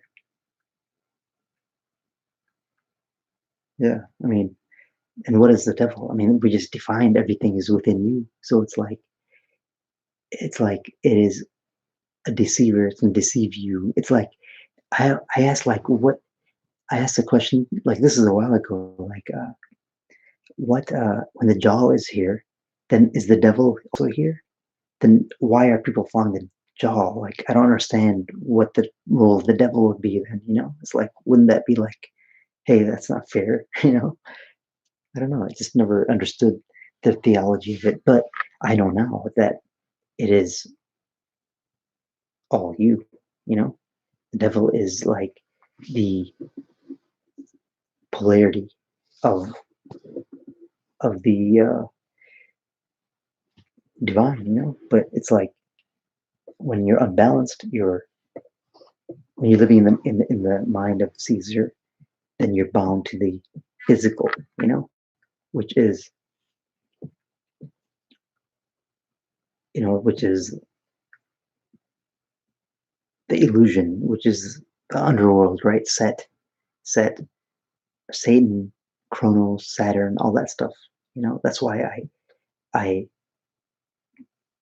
end up calling myself Saturn's guru, because at one time I thought it was just like whatever, you know, but then as I continued on my journey, I just kind of like understood it, because I had my own. You have to go past all these planets, you know, because their Saturn is structure. You know, it's structure. It's the um, goat. It's the all these things, but you have all these different lights that form you. You know, Venus and Mercury and Moon and all these other. Then it's like the universe seems so big, and you feel so small when you think about it, but then you start to feel huge when you think that actually the universe is in you and you're in the universe. You know, it's all oneness expressed in individual expressions at different dimensions and different layers. And, it's amazing. And this like infinity, right? And it's infinity. And you are infinity. And you can harness the infinity. Because when you die, you don't really die. Your physical body just, aren't you dead already? Like, didn't you? Because you aren't the 10-year-old you. I'm 41 and I'm not 40, but the one yesterday died, and now it's me. And this is only now. Like, now when this podcast started 2 hours ago, that one doesn't exist anymore. It's me. It's me. It's like, so you are always expressing infinity, you know? And when this physical body dies, you know, expires or whatever you want to call it, it's just a meat. It's just a bunch of elements, and matter, and it's the consciousness that holds together the matter that really matters. And it's almost like living here now is like a training ground, to know where you're going to go.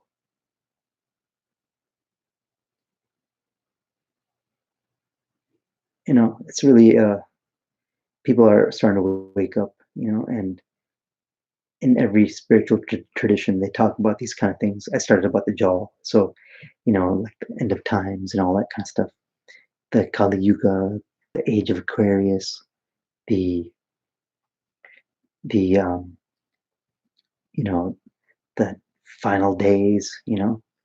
It's a shift in consciousness, and if you don't make that shift, then you're going to be stuck in your hell, and it's going to be very difficult to uh, come out of that trauma, and all these things. But I don't believe like it's. I don't know. Is it a physical kind of annihilation, or you know, or do some people just disappear? I don't know.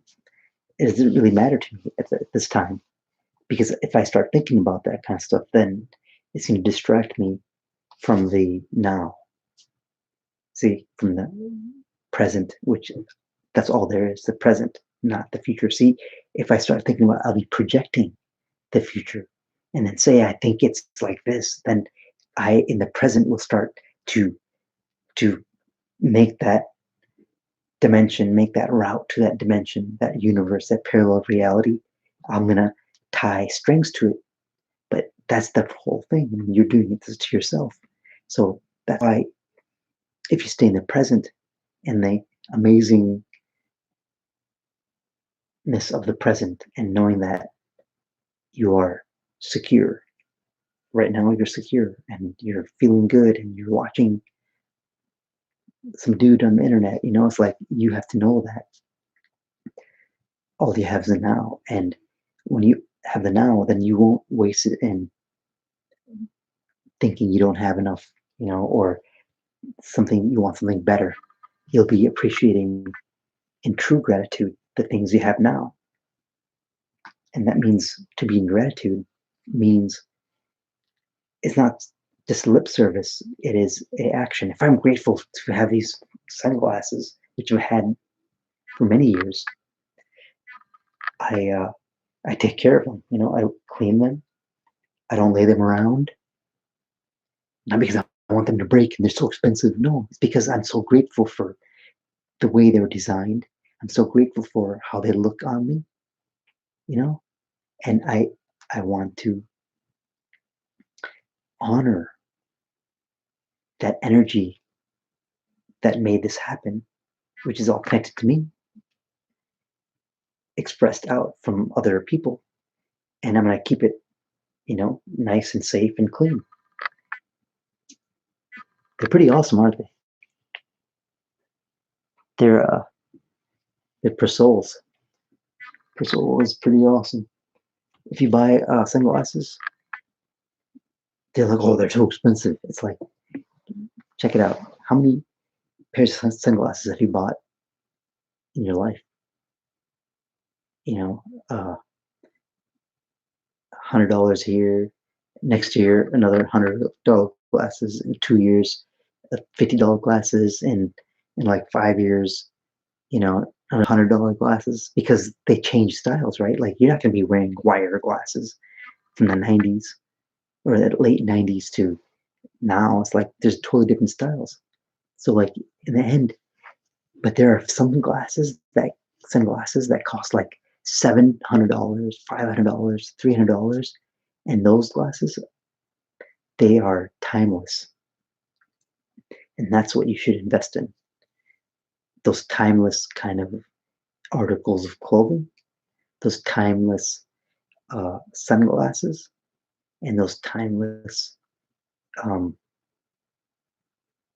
you know, cars, timeless, because then it's the energy. See, this energy that's like a Steve McQueen. It's not Steve McQueen, but it's in the same era from the 60s and 70s, and it looks so amazing now, even back then. And in the 80s, it stood the test of time.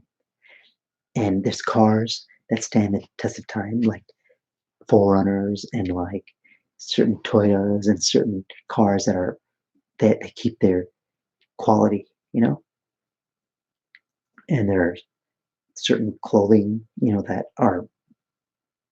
that they might set you back, but they're not really going to set you back. They're going to, it's like you're wearing energy.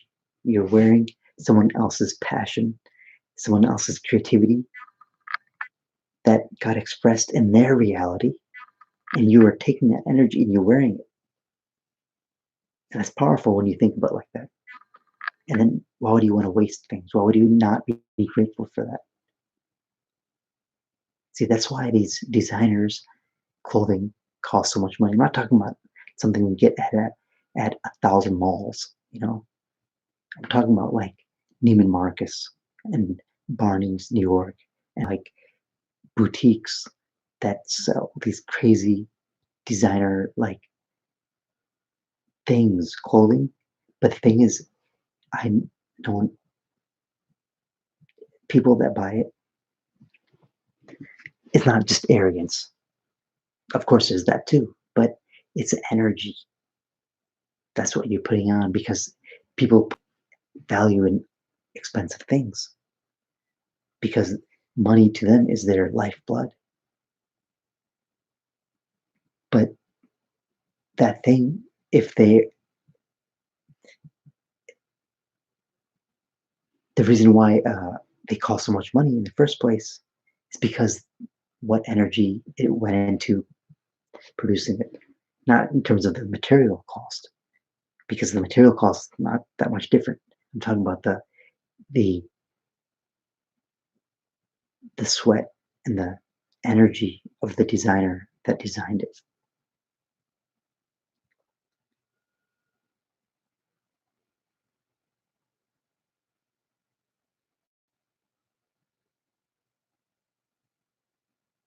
Yeah, yeah, you have to have both. Yeah, you how can you know success?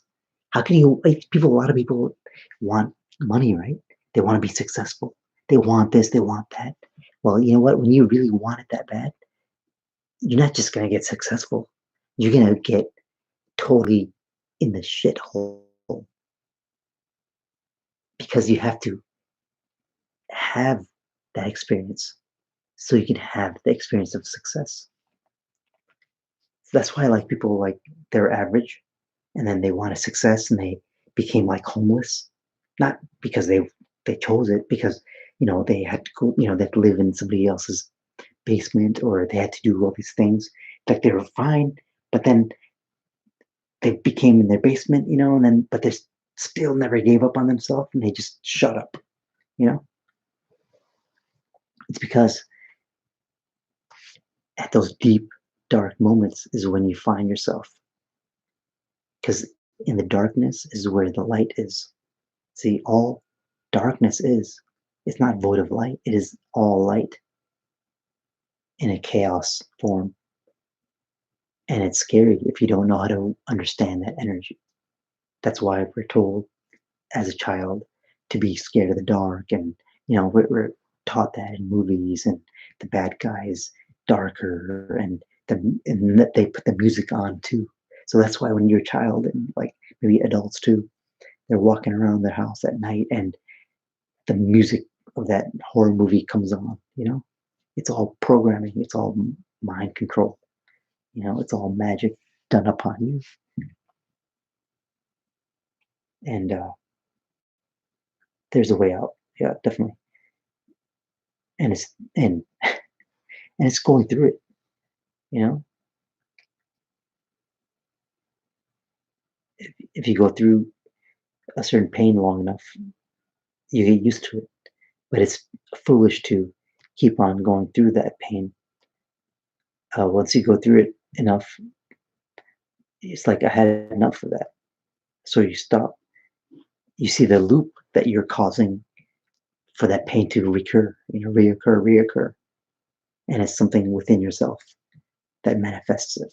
It's a implicit, super conscious belief pattern that habitually comes up when stressful situations happen.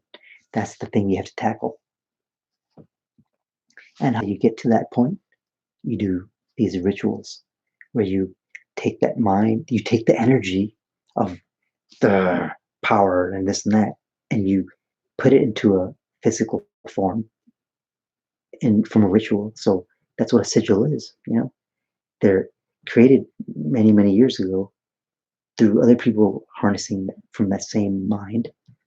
But see, the thing is, it's just a ritual. It's just a form of energy, like Ra.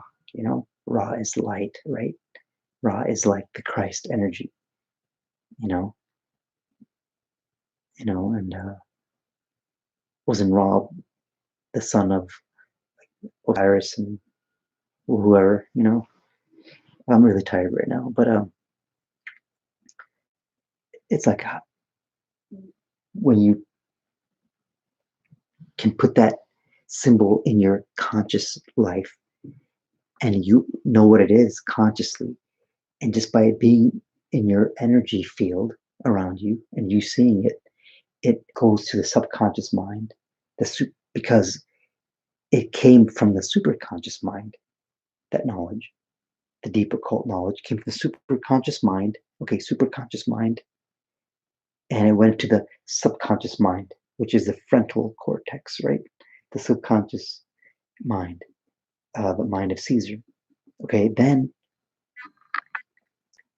you physically write it down in a piece of paper. You draw the sigil out. Okay, and then literally the energy from the higher mind is to the frontal mind. Okay, in the physical, and then you take it, and if you put it around your house in the mirror and stuff, just barely out of the view, but not right a big poster. But it's like it's just on the way to the bathroom.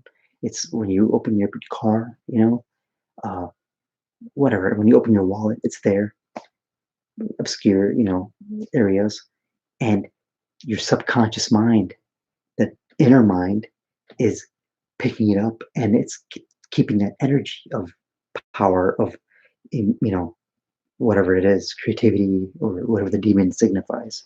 And with that vibration state, it's always uh, it's always manifesting, you know, it's always creating. But your subconscious mind is picking up from here, from the higher mind, so it has to go past the intellect. See, the thing, people are caught in the intellect. They're caught in the intellect.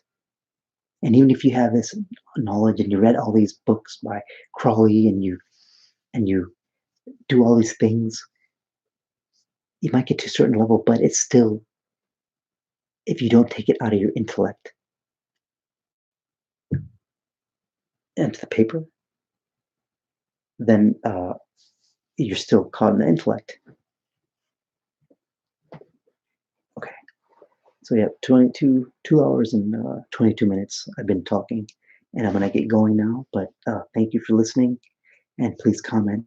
Please check out my future videos. I'm gonna be making a lot more, and ask me questions so that way I can address them in my next video. So if you have any specific questions, please write them down in the comments, and I will answer them. Okay, and I'll answer them in a video form. So 2 or 3 questions at a time, and I want to keep the videos like under like half an hour. Okay, next time. So I'll be more specific.